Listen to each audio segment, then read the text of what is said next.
जैसे कि ये क्वेश्चन जेल विभाग एग्जाम में पूछा गया था। इसमें लिखा है एक कार्य को ए 12 दिन में कर सकता है, ठीक।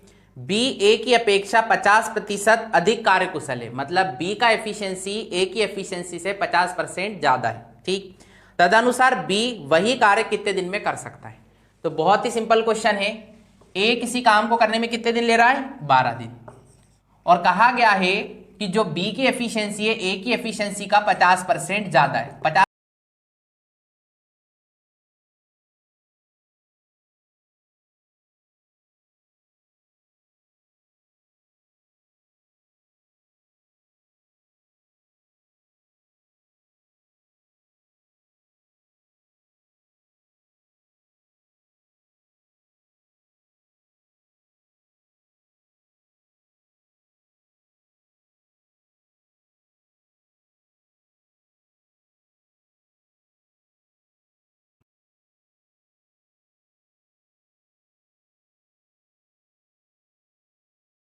तो आप बोलेंगे इस बार निकालना बी इस काम को कितने दिन में करेगा।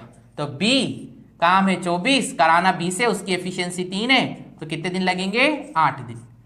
ये क्वेश्चन जो है सिर्फ और सिर्फ डिजाइन किया गया था इसके लिए कि जो बच्चा इसको समझ जाएगा वो एफिशिएंसी निकाल लेगा, उसके बाद कैलकुलेशन तो बहुत ही सिंपल है। तो उम्मीद करता हूं आपको समझ आया होगा चीजें। आप इस टाइप का फॉर्मेट बहुत जगह पूछा जाता है। क्या है ये? जैसे कि इसमें लिखा है ये दिया रहेगा 2a = 3b = 4c, और ये चीज आपको फाइंड आउट करने के लिए बोलेगा a/b/c।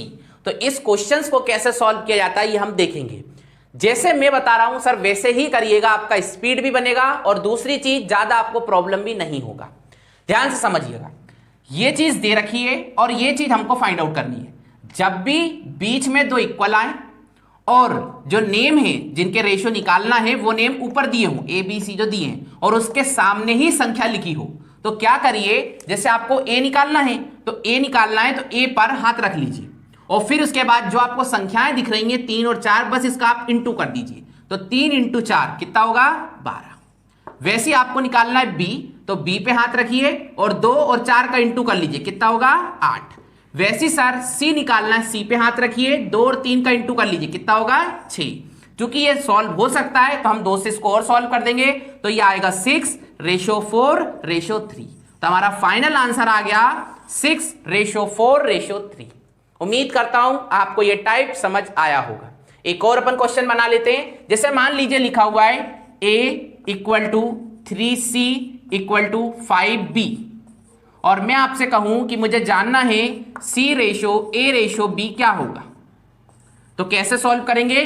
बहुत सिंपल है। c निकालना है तो c को छुपा लेंगे, इधर कुछ नहीं लिखा तो ऐसा 1 मान लेते हैं, और 1 और 5 का मल्टीप्लाई करेंगे तो 5 आ जाएगा। वैसे a निकालना है तो a पर हाथ रखेंगे और 3 और 5 का मल्टीप्लाई करेंगे तो 15 हो जाएगा।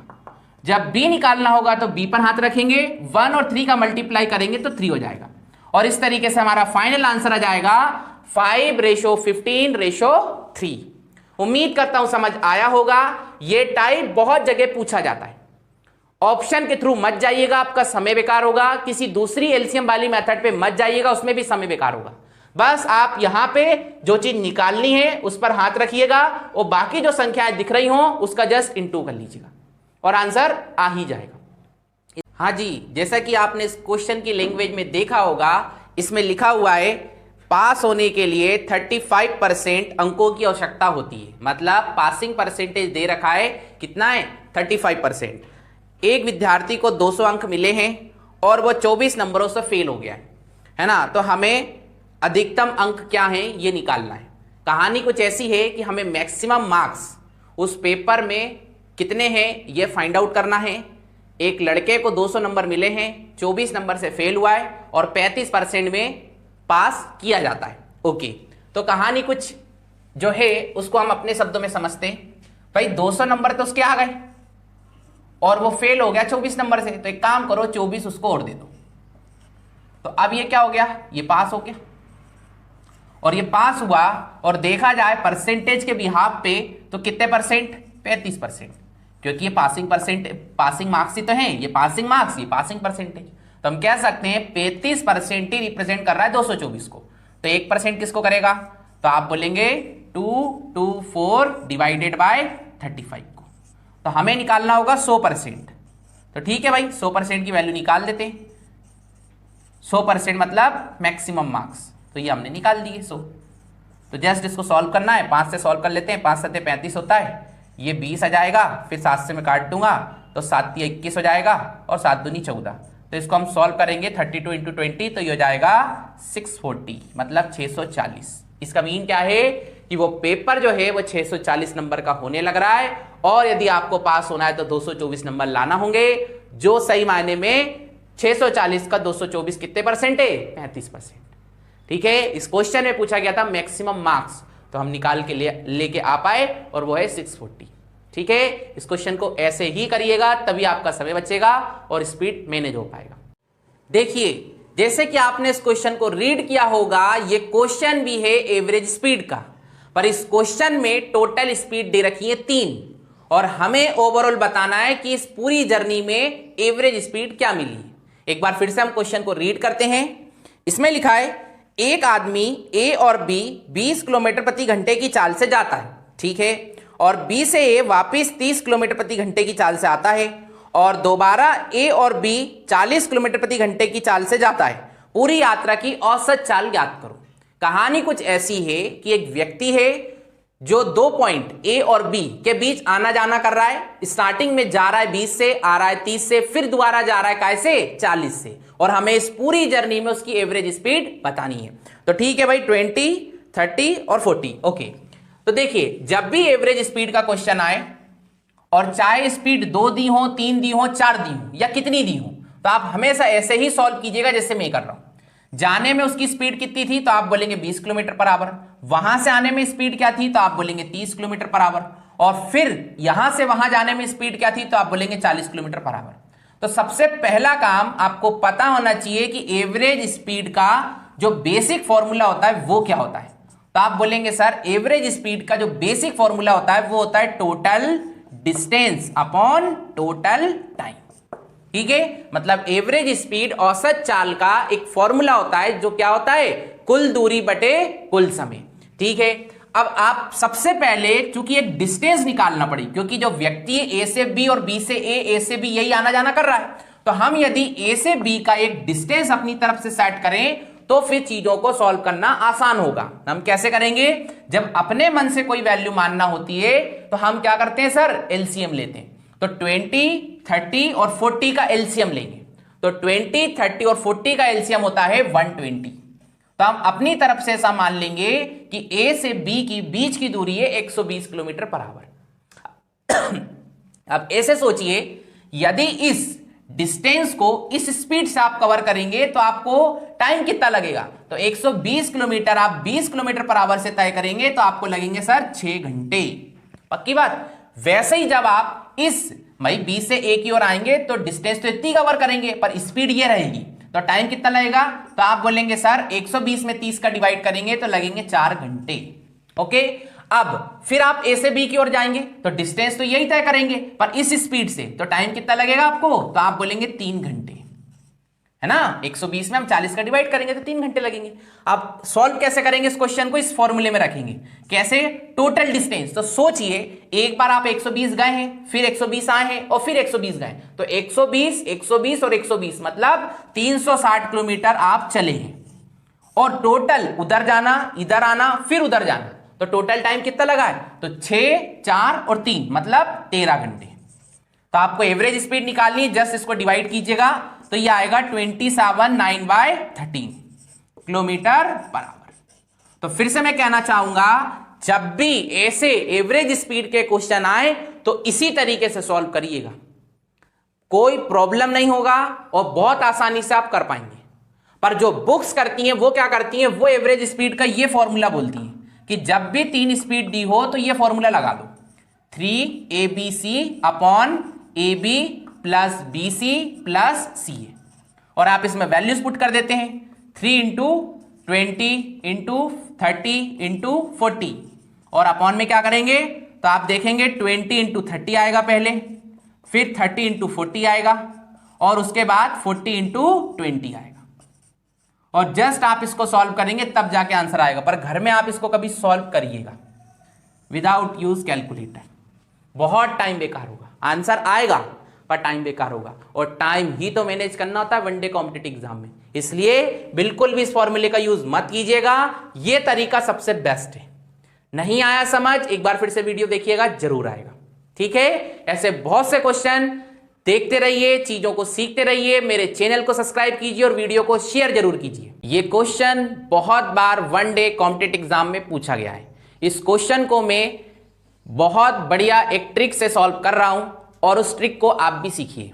राइट, ये क्वेश्चन बुक्स में या अदर टीचर्स कुछ डिटेल मेथड के साथ सॉल्व करते हैं, पर इस क्वेश्चन को हम एक ट्रिक के थ्रू बहुत ही शॉर्ट वे में सॉल्व कर सकते हैं। सबसे पहले क्वेश्चन को रीड करते हैं और समझते हैं उसकी लैंग्वेज है क्या। जैसे कि इस क्वेश्चन में लिखा है, एक विद्यार्थी 36% अंक लाता है तथा 32 अंक से फेल हो जाता है। मतलब एक स्टूडेंट का टोटल जो परसेंटेज आया है वो आया है 36% और वो ओवरऑल फेल हुआ है 32 मार्क्स से। फिर बोल रहा है यदि वो 48% अंक लाता है तो वह 64 अंकों से पास हो जाता है। इसका मीन ये है यदि उसका परसेंटेज आता है 48% तो वो जो पासिंग मार्क्स है उससे 64 मार्क्स ज्यादा लाने लग रहा है। ठीक, तो हमसे पूछा गया है कि उत्तीर्ण प्रतिशत ज्ञात करो, हमें बताना है पासिंग परसेंटेज क्या है। फिर से एक चीज कहना चाहूंगा, यही लैंग्वेज रहेगी और आपसे ओवरऑल 3 चीजें पूछी जाएंगी। एक जो इस क्वेश्चन में पूछी गई है पासिंग परसेंटेज, दूसरी चीज पूछी जा सकती है टोटल मार्क्स, आखिर वो पेपर कितने नंबर का होने लग रहा है, और तीसरी और लास्ट चीज पूछी जा सकती है पासिंग मार्क्स, आखिर उत्तीर्ण होने के लिए कितने अंकों का जरूरत होगा। और हम इस मेथड में तीनों ही चीजें निकालना सीखेंगे। आइए जरा देखते हैं इसको करना कैसे सॉल्व है। जैसे कि इस क्वेश्चन में लिखा है, एक व्यक्ति है जो किसी पेपर में बैठा और उसके मार्क्स आए हैं 36%, जिसके कारण वो फेल हो गया, और वो फेल हुआ है कितने नंबर से, 32 नंबर से। तो हम इस तरफ मान लेते हैं एक पासिंग वे है ना, उसमें हम ऐसा मान लेते हैं कि ओवरऑल वो फेल हुआ है, ठीक है, और पासिंग से उसके कितने नंबर कम आए हैं, तो वो बोलेगा 32 नंबर कम आए हैं, इसलिए उसको ऐसा बोल सकते हैं हम कि उसकी जरूरत है या कमी रह गई कितने की, 32 नंबरों की। ठीक, अब दूसरी बार वो पेपर में बैठा तो उसका परसेंटेज कितना बना, तो आप बोलेंगे 48%, और ओवरऑल रिजल्ट क्या रहा, तो हम बोल रहे हैं कि पासिंग से इस बार ज्यादा आ गए, कितने, 64 मार्क्स। तो भाई पासिंग मार्क्स से उसके ज्यादा आ गए हैं और वो आए हैं 64। पक्की बात, ओके। अब ऐसे सोचो कि हमें ओवरऑल 3 चीजें यहां से कैलकुलेट करना है या की जा सकती हैं, ठीक है। तो वो कैसे कैलकुलेट करेंगे जरा देखते हैं। आप बस कुछ मत करिएगा, इस और जो लिखा हो ना उस ज्यादा परसेंटेज में से कम परसेंटेज को घटा दीजिएगा। तो ज्यादा ये है, कम ये है, घटाने की बात कर रहे हैं, तो 48 में से 36 को सब्ट्रैक्ट करते हैं, घटाते हैं, तो कितना आएगा, तो आप पाएंगे ये आएगा 12%। पक्की बात, क्योंकि यहां पे आपने ज्यादा में से कम को घटाया, तो वही चीज यहां पे कीजिए, ज्यादा ये है, कम ये है, और मैं घटाने की बात कर रहा हूं। तो आप कैसे घटाएंगे, 64 माइनस करना है कितना, -32, तो वो माइनस और माइनस प्लस हो जाएगा, तो 64 में 32 सही मायने में जुड़ जाएगा, तो कितना हो जाएगा सर, 96। एक बार फिर से समझाता हूं इसी बात को। मैंने कहा घटाना है, क्योंकि घटाया आपने यहां पे था, तो वैसे यहां घटाना है, तो आप क्या करिए, ज्यादा में से कम को घटाइए। तो 64 में माइनस करना है -32, तो वो माइनस माइनस प्लस हो रहा है, इसलिए 64 प्लस 32 हो जाएगा और हो जाएगा 96। अब सोचिए 12% से बन रहा है 96 मार्क्स, तो 1% से कितना बनेगा, तो आप बोलेंगे 8 मार्क्स, ओके। तो 100% से कितना बनेगा, तो आप बोलेंगे कितना, 800। और 100% मतलब आप समझते हैं टोटल मार्क्स है ना, ये 100% किसी व्यक्ति का आता है, मतलब उसका क्या है, टोटल मार्क्स आ गया, जितने का पेपर हुआ, तो वो होने लग रहा है 800। मतलब यदि आपसे पूछा जाता है कि टोटल मार्क्स या कितने नंबर का पेपर हुआ है ना, या टोटल मार्क्स उस पेपर में है क्या, है ना, तो वो कितना आंसर आएगा, 800। जबकि हमसे तो पूछा गया कि बताइए पासिंग परसेंटेज क्या है, तो उसको कैसे निकालेंगे, किसी भी एक लाइन को ले लीजिए और उसके थ्रू हम वो चीज निकाल सकते हैं। तो ऐसे सोचिए 1% बनाना है तो लाना होंगे 8 नंबर, और उस व्यक्ति के 32 नंबर नहीं आ पाए, इसके कारण वो फेल हुआ। तो आखिर हम देखें कि उसके कितने परसेंट नहीं बन पाए पासिंग के लिए, या कितने परसेंट का कमी रह गया। तो 1% से 8 नंबर, तो 32% से, तो आप बोलेंगे ये आएगा 4%। सही है, मतलब 1% लाने के लिए आपको 8 नंबर लाने होंगे, तो वैसे 32 नंबर कम आए, तो हमने देखा कि कितने परसेंट कम आए, तो पता चला 4% कम आए। तो ऐसे सोचो 36% तो आए हैं और यदि उस व्यक्ति के 4% और आ जाते तो वो पास हो जाता और पासिंग परसेंटेज कितना लाना होता 40%, मतलब 40% वो व्यक्ति पास होने लग रहा है। ठीक, अब एक तीसरी चीज भी हम निकाल सकते हैं और वो है क्या है पासिंग मार्क्स। वो कैसे निकालेंगे भाई, 800 का पेपर है, 40% चाहिए है, तो हम देख लें कि 800 का 40% कितना होता है। तो इसको यदि हम सॉल्व करते हैं तो ये होता है 320, मतलब 800 में से यदि आप 320 नंबर लाएंगे तो आप पास कहलाएंगे। मतलब फिर से समझिए क्या कि भाई 800 क्या है टोटल मार्क्स, 320 क्या है पासिंग परसेंटेज, पासिंग मार्क्स, और 40% क्या है पासिंग परसेंटेज। राइट, तो उम्मीद करता हूं आपको समझ आया होगा। इस लैंग्वेज के क्वेश्चन बहुत बार पूछे जाते हैं। यहां पे पूछा गया था पासिंग परसेंटेज, पर मैंने आपको 3 चीजें कैलकुलेट करना बताई, एक टोटल मार्क्स, एक पासिंग मार्क्स और पासिंग परसेंटेज। राइट, एक बार फिर से मैं समझाना चाहूंगा। लैंग्वेज में 2 सेंटेंस थे। पहला सेंटेंस कह रहा था इतने परसेंट लाता है तो इतने नंबर से फेल हो रहा है, दूसरा सेंटेंस कह रहा था इतने परसेंट लाता है तो इतने नंबर से पास होने लग रहा है। तो हमने जो पासिंग मार्क्स है ना उसको ही यहां पे सब कुछ मान लिया और उसके अकॉर्डिंग सोचा कि 36% लाते हो तो फेल हो रहे हो 32 नंबर से, और 48% ला रहे हो तो पासिंग मार्क्स से 64 ज्यादा आ रहा है। तो जस्ट हमने ज्यादा में से कम को सब्ट्रैक्ट किया, यहां आया 12%। वैसे ही यहां पे हमने इस ज्यादा में से इसको सब्ट्रैक्ट किया तो आया 96, और जस्ट उसके अकॉर्डिंग हमने देखा 12% 96 बना रहा है, 1% 8 बनाएगा। तो फिर आप समझ रहे हैं 100% कितना बनाएगा 800, मतलब तो पेपर हुआ वो 800 मार्क्स का हुआ है, टोटल मार्क्स है 800 या फिर अधिकतम अंक, और वो कितने हैं 800। अब हमसे बोला गया पासिंग परसेंटेज बताइए, तो हम किसी भी एक लाइन से आंसर को ला सकते हैं। इस बार मैं आपको सेकंड लाइन से सॉल्व करके देता हूं। देखिएगा, आपके मान लीजिए 48 मार्क्स आए हैं और आप पासिंग मार्क्स से 64 मार्क्स ज्यादा लेके आए, तो हम ये देखेंगे कि कितने परसेंट ज्यादा ले आए। समझ रहे हैं ना, तो हम जानते हैं 1% से बनता है 8 नंबर। राइट, तो भाई 64 से कितने परसेंट बनेगा, तो आप बोलेंगे ये बन रहा है 8 अठैया 64 होता है, मतलब 8%, मतलब आपके पासिंग परसेंटेज से 8% ज्यादा आए हैं। तो भाई घटा देंगे इस बार 48 में से 8, तो क्या पता चलेगा 40%, और ये 40% क्या बताएगा, तो आप बोलेंगे ये बताएगा सर पासिंग परसेंटेज। पक्की बात। अब मान लीजिए तीसरी चीज निकालना है कि पासिंग मार्क्स बताइए, तो भाई टोटल मार्क्स ये है और इसका 40% निकाल देंगे, तो इसका 800 का 40% निकाला तो आया 320। उम्मीद करता हूं ये तीनों बातें आपको इस टाइप की लैंग्वेज में यदि कभी पूछी जाए तो आप बहुत अच्छे से कर पाएंगे। सबसे पहले क्वेश्चन की लैंग्वेज को रीड करते हैं एक बार। इसमें लिखा है a man purchased a book and a pen for 1300 rupees, मतलब एक व्यक्ति ने एक बुक और पेन को खरीदा है 1300 रुपए में। He sold the pen at a profit of 20% and the book at a profit of 25%। जब उस व्यक्ति ने इस सामान को बेचा है तो किताब को बेचने से 20% का लाभ और पेन को बेचने से 20% का लाभ और किताब को बेचने से 25% का लाभ हुआ है। In this way his total profit was 23 1/13%। Find the cost price of the book. इस तरीके से दोनों सामान को बेचने के बाद उसको कुल लाभ जो हुआ है वो हुआ 23 सही 1/13%, और हमसे कहा गया है कि बुक उसने कितने में खरीदी ये बताइए। राइट, तो देखिएगा इस क्वेश्चन को सॉल्व करने का एक सिंपल वे क्या होने वाला है। इस क्वेश्चन को हम सॉल्व करेंगे क्रॉस मेथड से। क्रॉस मेथड कैसे काम करेगी इसको समझते हैं। इस और मान लीजिए पहली चीज उसने जो सेल की है वो है पेन, है ना, तो ऐसा मान लेते हैं पेन को सेल करने के बाद उसको प्रॉफिट हुआ है कितने का 20% का, तो हम यहां लिख लिए। और दूसरी चीज हम मान लेते हैं बुक, और उसको सेल करने के बाद उसको जो प्रॉफिट हुआ है वो हुआ है 25% का, और ओवरऑल कहा जा रहा है कि भाई उसको जो प्रॉफिट हुआ है वो हुआ है 23 1/13% का।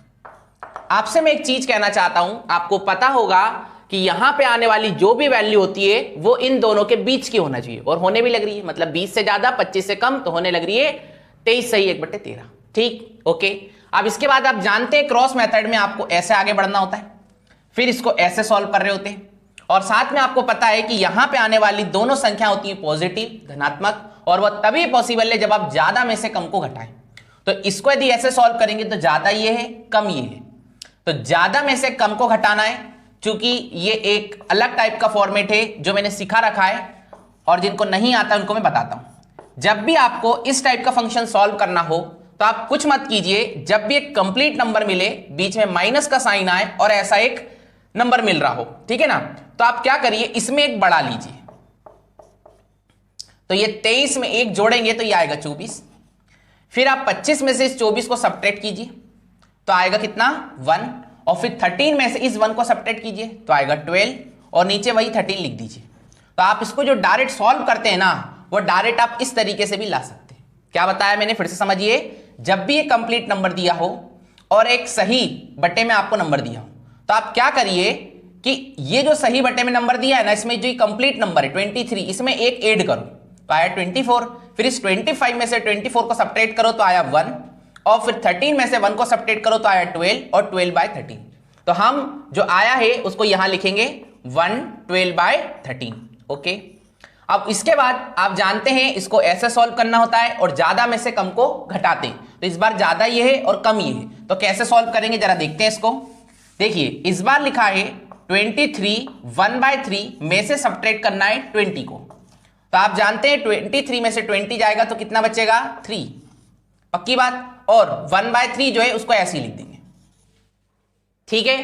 तो फिर ओवरऑल आप देखेंगे तो यहां पे क्या आने लग रहा है 13 था, यहां पे 13 लिखा था तो यहां पे भी 13 आ जाएगा, है ना, तो ये आ गया 1/13। ओके, अब आगे इसको सॉल्व करना है तो कैसे सॉल्व होगा आप जानते हैं।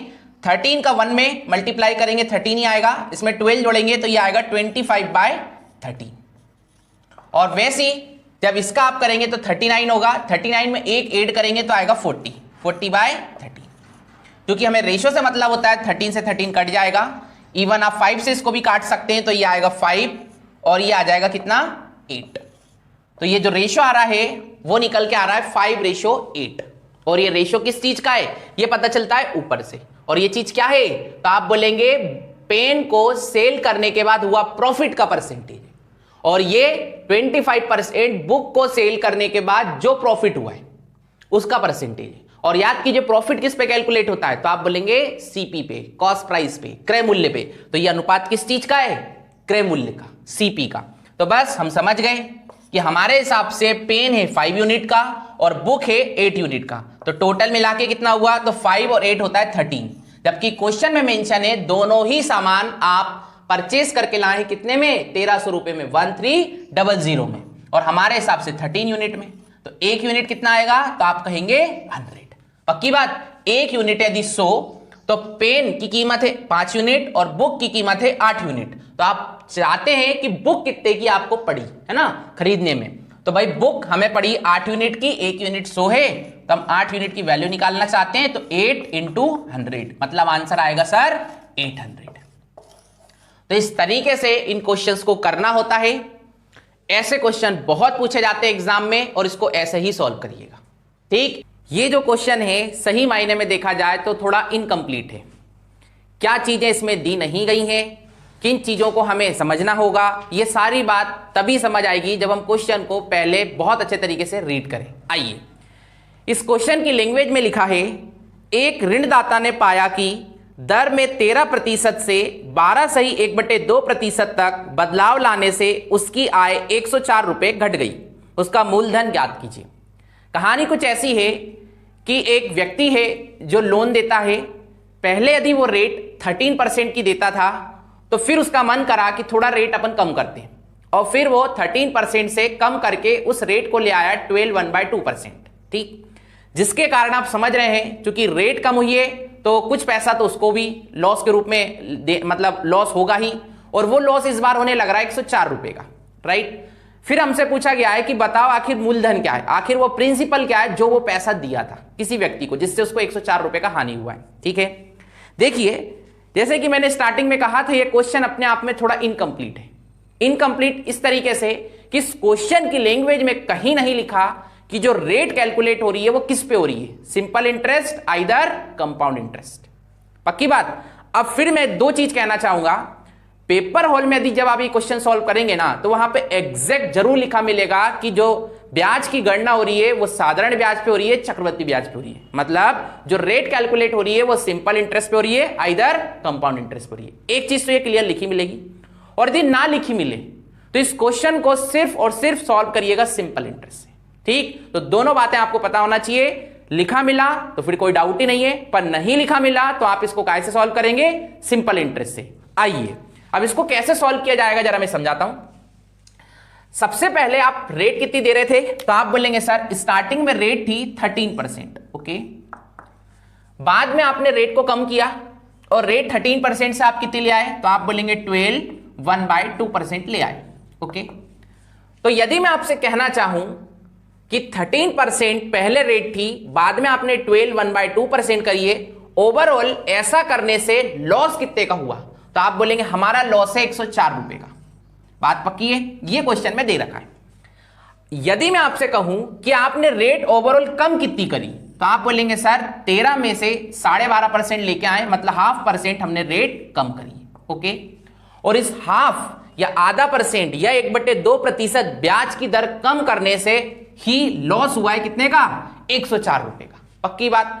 तो मान लो यदि 1% होता तो कितने का लॉस होता? तो सोचा करो, ये जो नीचे की वैल्यू है ना, ये इस तरफ चली जाएगी, तो जब इस तरफ जाएगी तो इस 2 का इंटू इसके साथ हो जाएगा 104 के साथ, राइट। तो कितना आ जाएगा ये? 208। मतलब यदि आप 1% दर कम करेंगे ना तो लॉस होगा 208 का, क्योंकि अभी आधे प्रतिशत पे होता है 104 का, तो एक पे कितना हो जाएगा? 208 का। पक्की बात। अब ऐसे सोचो, आपको एक रिलेशन पता होना चाहिए या एक मेन इंपॉर्टेंट कॉन्सेप्ट पता होना चाहिए। वो क्या? प्रिंसिपल और रेट परसेंट के बीच का।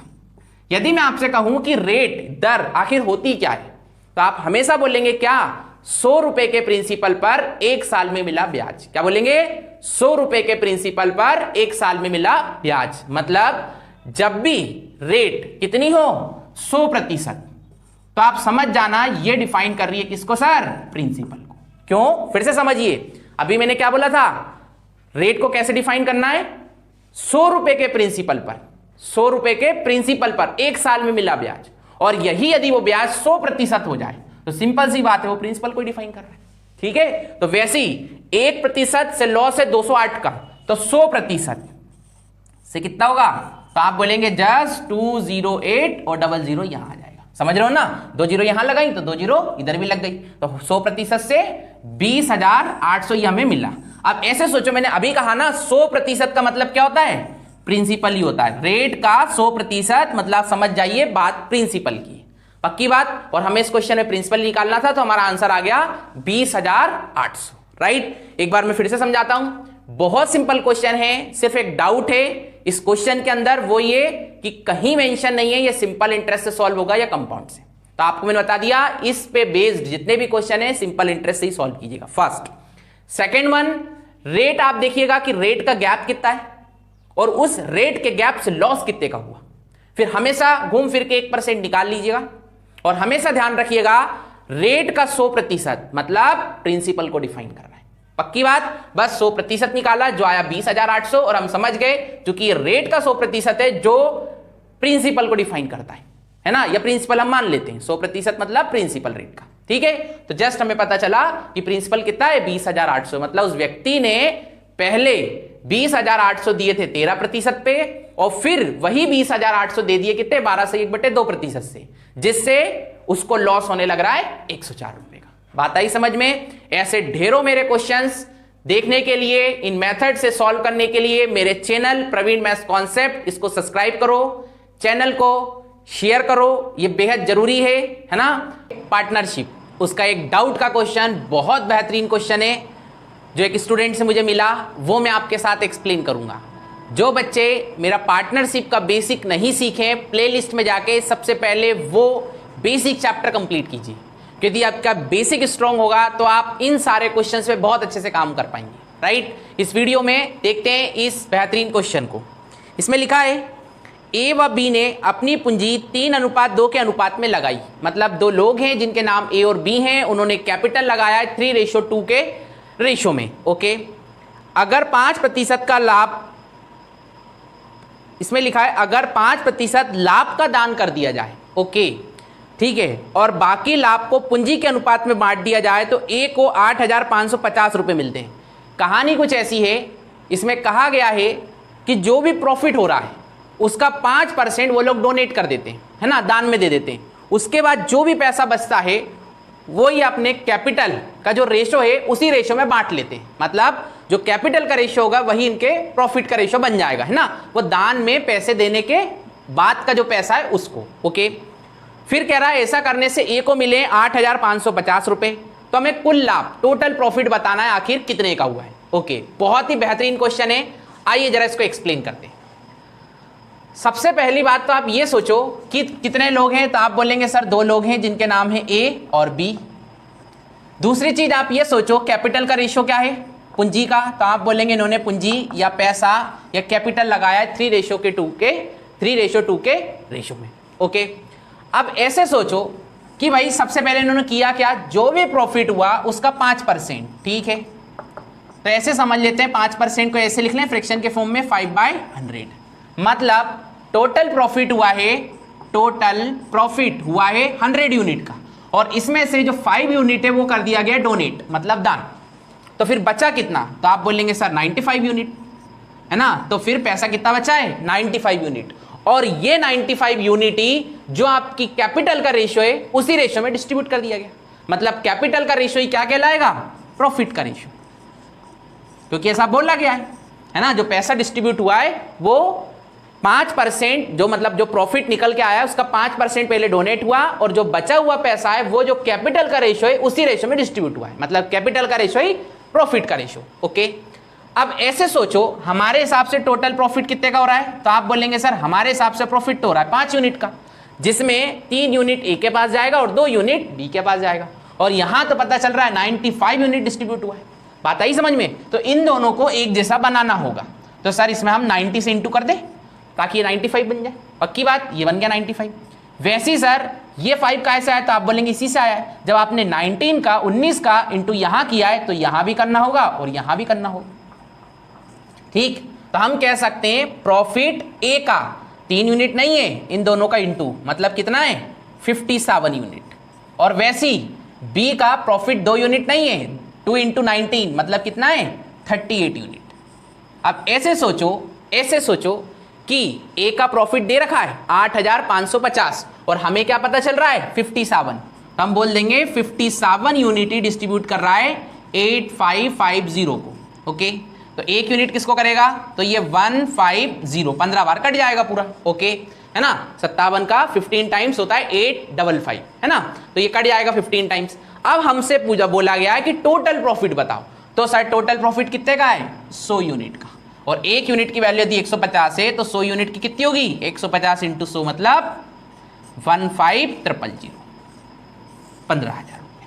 राइट, उम्मीद करता हूं समझ आया होगा। फिर से मैं एक्सप्लेन करता हूं एक बार, क्योंकि बहुत बेहतरीन क्वेश्चन है ये।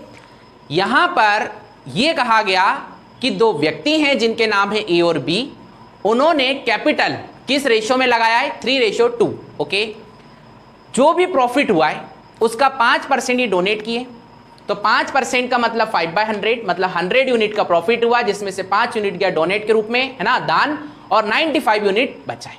पक्की बात। अब वो 95 यूनिट जो है, जो हमारे कैपिटल का रेशो है उसी रेशो में डिस्ट्रीब्यूट कर दिया गया। क्वेश्चन में ऐसा लिखा है, तो हम समझ जाएंगे जो कैपिटल का रेशो वही प्रॉफिट का रेशो।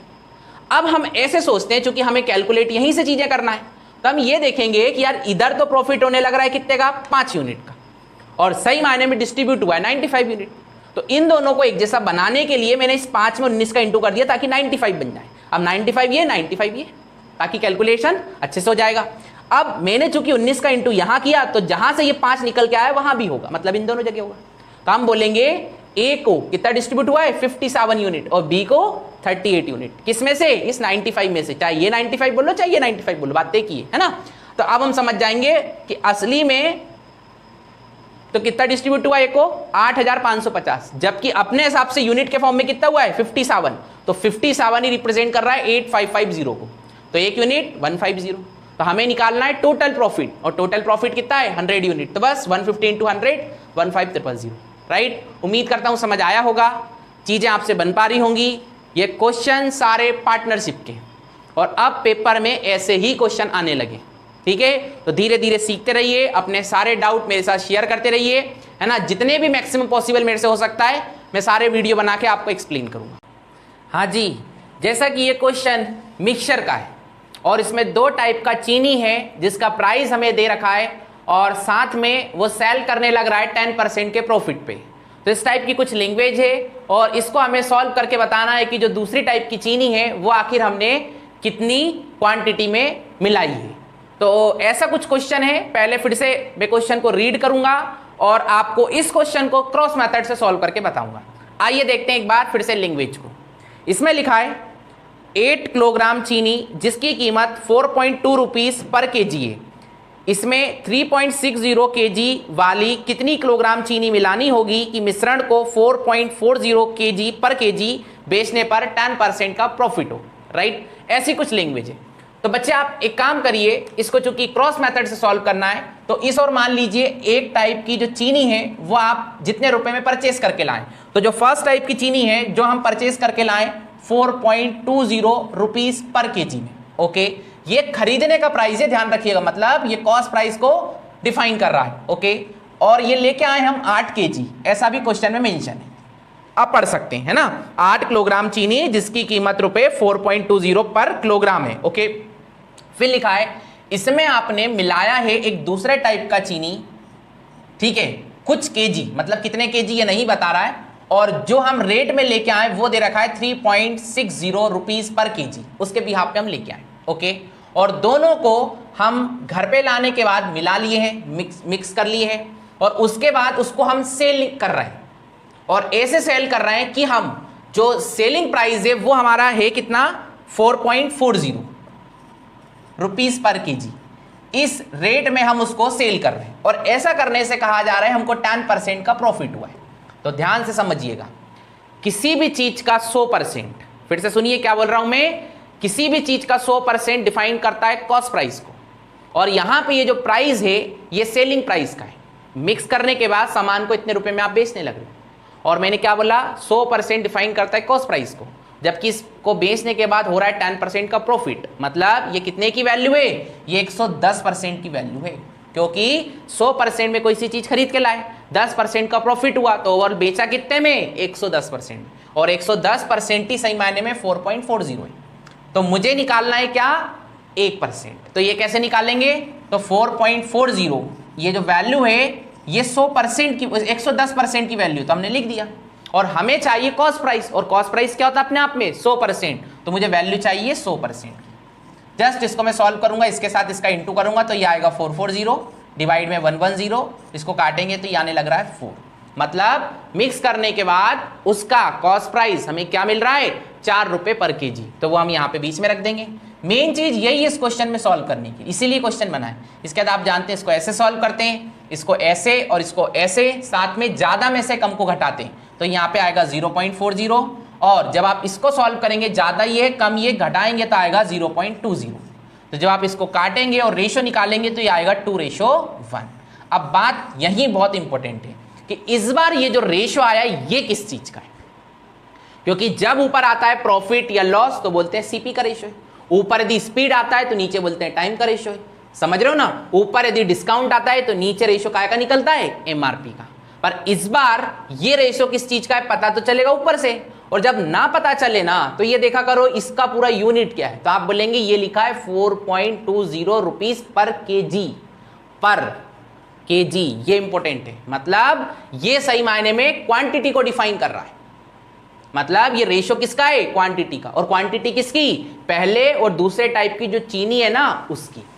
तो हम जानते हैं ये फर्स्ट टाइप की जो चीनी है वो कितनी केजी है 8 केजी, और हमारे हिसाब से 2 यूनिट, तो समझ गए हम 2 यूनिट रिप्रेजेंट कर रहा है 8, तो 1 यूनिट रिप्रेजेंट करेगा 4। तो हमें जो सेकेंड टाइप की चीनी है उसकी क्वांटिटी लेना है 1 यूनिट, और 1 यूनिट मतलब 4, तो हम बोल देंगे जो दूसरे टाइप की चीनी है ना वो हमें लेना होगी कितनी 4 केजी, तब जाके ये पूरा जो भी हमने कॉन्सेप्ट जमाया ये बन पाएगा। राइट, उम्मीद करता हूं समझ आ रहा होगा, चीजें आपको बन पा रही होंगी। फिर से मैं डिफाइन करता हूं, ये क्वेश्चन चूंकि बहुत इंपॉर्टेंट है।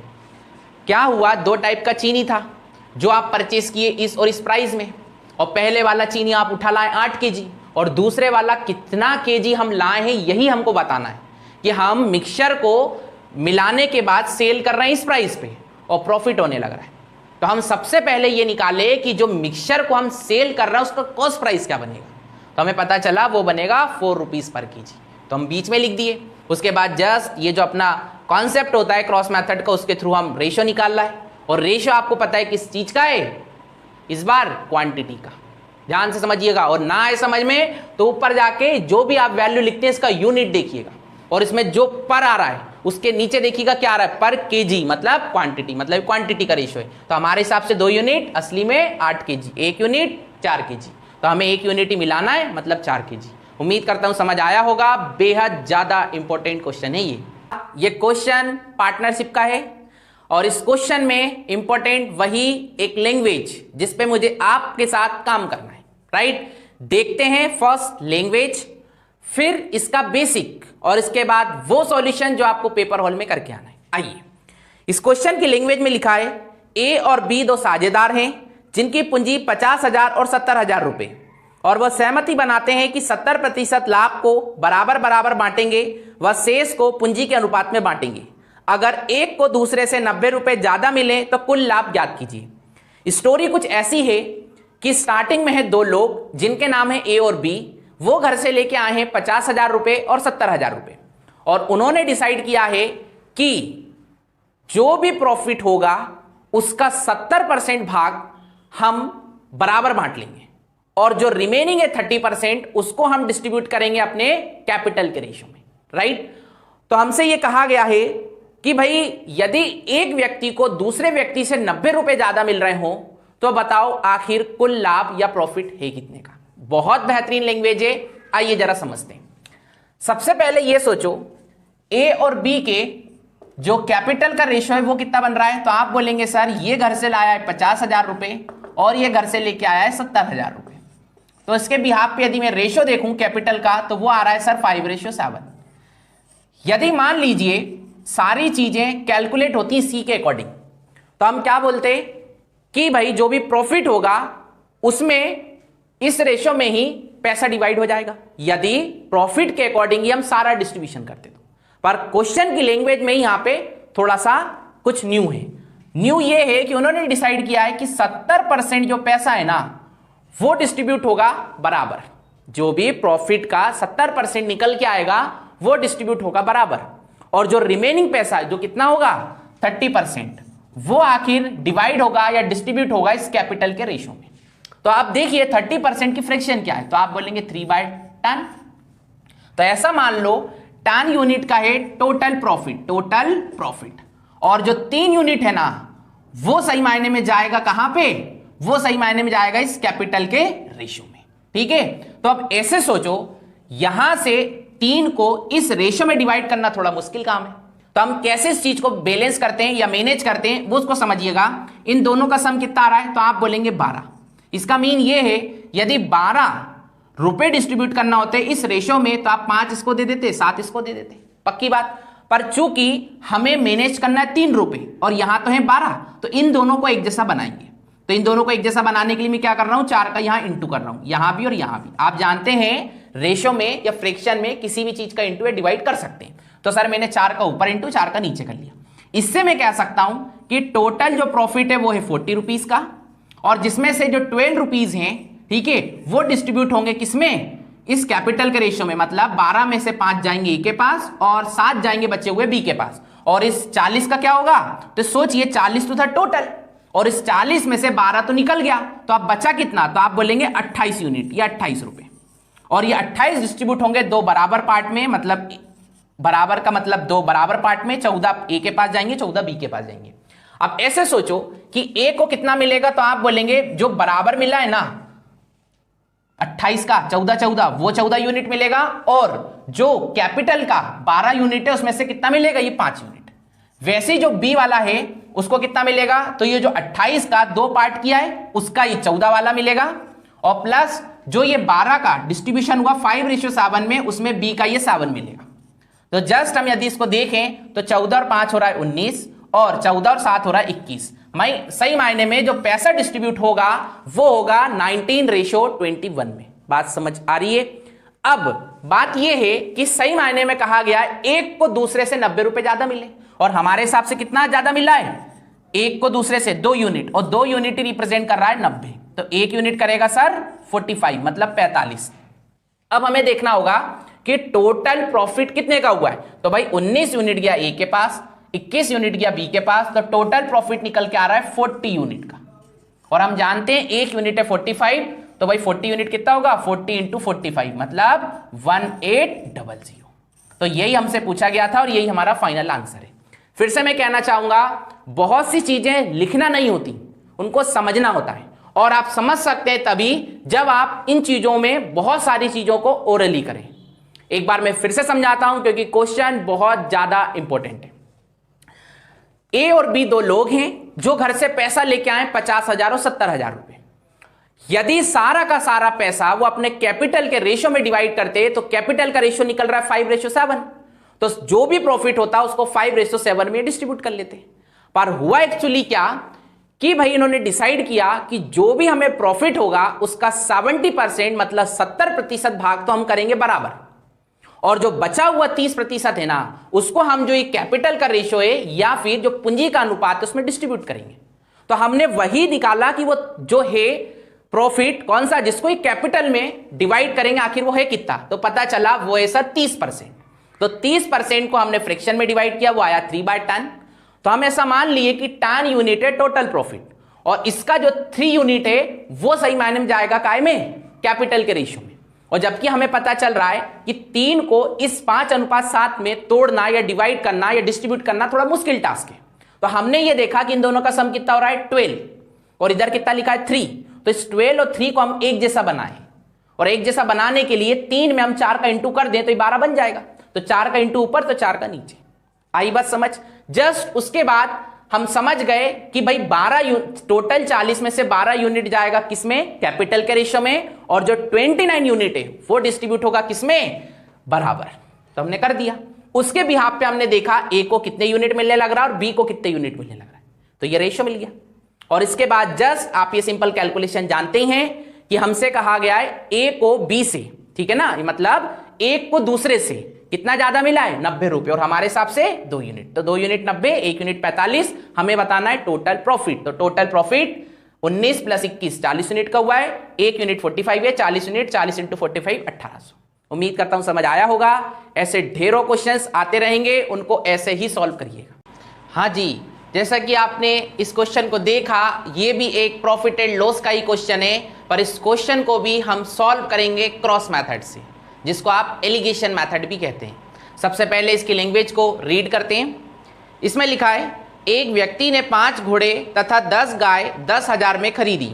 वो घोड़े को 15% लाभ तथा गाय को 10% हानि पर बेचता है।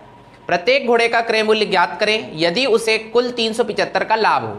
एक व्यक्ति है जिसने 5 घोड़े और 10 गाय मिलाकर परचेस किए 10,000 रुपये में। ठीक, 5 घोड़े और 10 गाय खरीद कर लाया कोई व्यक्ति 10,000 रुपये में, और फिर इसने सारी चीजें बेच दी, मतलब 5 के 5 घोड़े भी बेच दिए और 10 की 10 गाय भी बेच दी। घोड़े को बेचने से उसको प्रॉफिट हुआ है जो कि ये 15% का, पर गाय को बेचने से उसको लॉस हुआ है जो कितने का है, 10% का है। तो हमसे बोला गया है कि यदि उसका टोटल ओवरऑल लाभ जो है, ओवरऑल उसको लाभ हुआ है और वो हुआ है 375 का, तो हमसे बोला गया है कि एक घोड़े का कॉस्ट प्राइस बताओ। राइट, तो इस क्वेश्चन को हम क्रॉस मेथड से ही सॉल्व करेंगे। देखते हैं, इस और मान लो हॉर्स और इस और मान लो काऊ। क्वेश्चन में जैसे लिखा है क्या कि भाई घोड़े को बेचने से, सारे घोड़ों को बेचने से लाभ हुआ है 15% का, तो लिख दिए 15%। राइट, अब यहां पे बोल रहा है कि जो गाय है, ओवरऑल 10 गाय है, उनको बेचने से उसको लॉस हुआ है, और कितने का लॉस, 10% का। तो चूंकि लॉस हुआ है इसलिए -10 आएगा। ओके, और ओवरऑल सारे सामान को बेचने के बाद कहने लग रहा है कि 375 का लाभ हुआ है। तो हमें यहाँ पे ओवरऑल में मीन वैल्यू यहाँ लिखना होती है ना, क्रॉस मेथड में यहाँ पे आने वाली संख्या क्या होती है, मीन वैल्यू होती है। और मीन वैल्यू कैसे निकलेगी, तो वो निकलेगी या तो प्रॉफिट परसेंट या लॉस परसेंट ओवरऑल हो रहा होगा। तो यहाँ पे होने लग रहा है 375 का लाभ, मतलब यहाँ पे क्या आएगा, प्रॉफिट परसेंट आएगा, मतलब ओवरऑल उसको प्रॉफिट हुआ है। तो कितना प्रॉफिट हुआ है, 375 का। किस पे, तो आप बोलेंगे 10,000 पे। तो 100 पे कितना, क्योंकि हमें यहाँ पे परसेंटेज में रखना है वो प्रॉफिट परसेंटेज कितना है। तो भाई 2 जीरो से 2 जीरो कट जाएंगी, 375 में 100 का डिवाइड करेंगे तो 3 बार में तो पूरा चला जाएगा, है ना। 75 बचेगा, 75/100 लिखो या 3/4 लिखो, बात वही होती है ना। तो ओवरऑल क्या बोलेंगे हम कि ओवरऑल प्रॉफिट हुआ है और वो हुआ है 3 सही 3/4% का। तो यहाँ पे हम लिख देंगे 3 सही 3/4%। अब इसके बाद आपको पता है इसको ऐसे और इसको ऐसे सॉल्व किया जाता है, और ये भी पता है आपको कि यहाँ पे दोनों जो संख्याएं आती हैं वो क्या होती हैं, तो आप बोलेंगे वो पॉजिटिव नंबर होती हैं। और वो कैसे पॉसिबल है, जब आप ज्यादा में से कम को घटाएं। तो ज्यादा इसको सॉल्व करेंगे तो ज्यादा ये कहलाएगा, कम ये कहलाएगा। तो चूंकि घटाना है तो बड़े ध्यान समझिएगा, 3 में से 3/4 को घटाना है, किसको, -10 को। तो आप पाएंगे कि 3 ये 3/4 है और माइनस माइनस हो जाता है प्लस।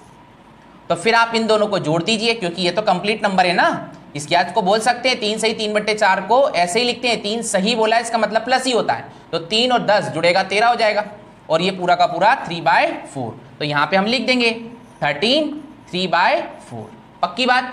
अब जब इसको ऐसे सॉल्व करेंगे तो कैसे करेंगे, ज्यादा में से कम को घटा के ज्यादा ये कहलाएगा और कम ये। तो कैसे सॉल्व होगा ये देख लेते हैं इसको भी। तो देखिएगा 15 में से सब्ट्रैक्ट करना है किसको, 3/4 को। तो जस्ट आप इसमें एक ऐड करिए पहले, है ना। तो आप जब ऐड करेंगे तो एक ऐड करके हो जाएगा 4, फिर 15 में से 4 को सब्ट्रैक्ट कीजिए तो आएगा 11, और फिर 4 में से 3 को सब्ट्रैक्ट कीजिए तो आएगा 1/4। ठीक, तो यहाँ पे हम लिख देते हैं 11 सही 1/4, बात पक्की है। अब इसको सॉल्व करते हैं। तो 13 दूनी 26, 13 तिया 39, 13 52, है ना। 52 और 3 ये कितना होता है 55, ये आ जाएगा 55/4।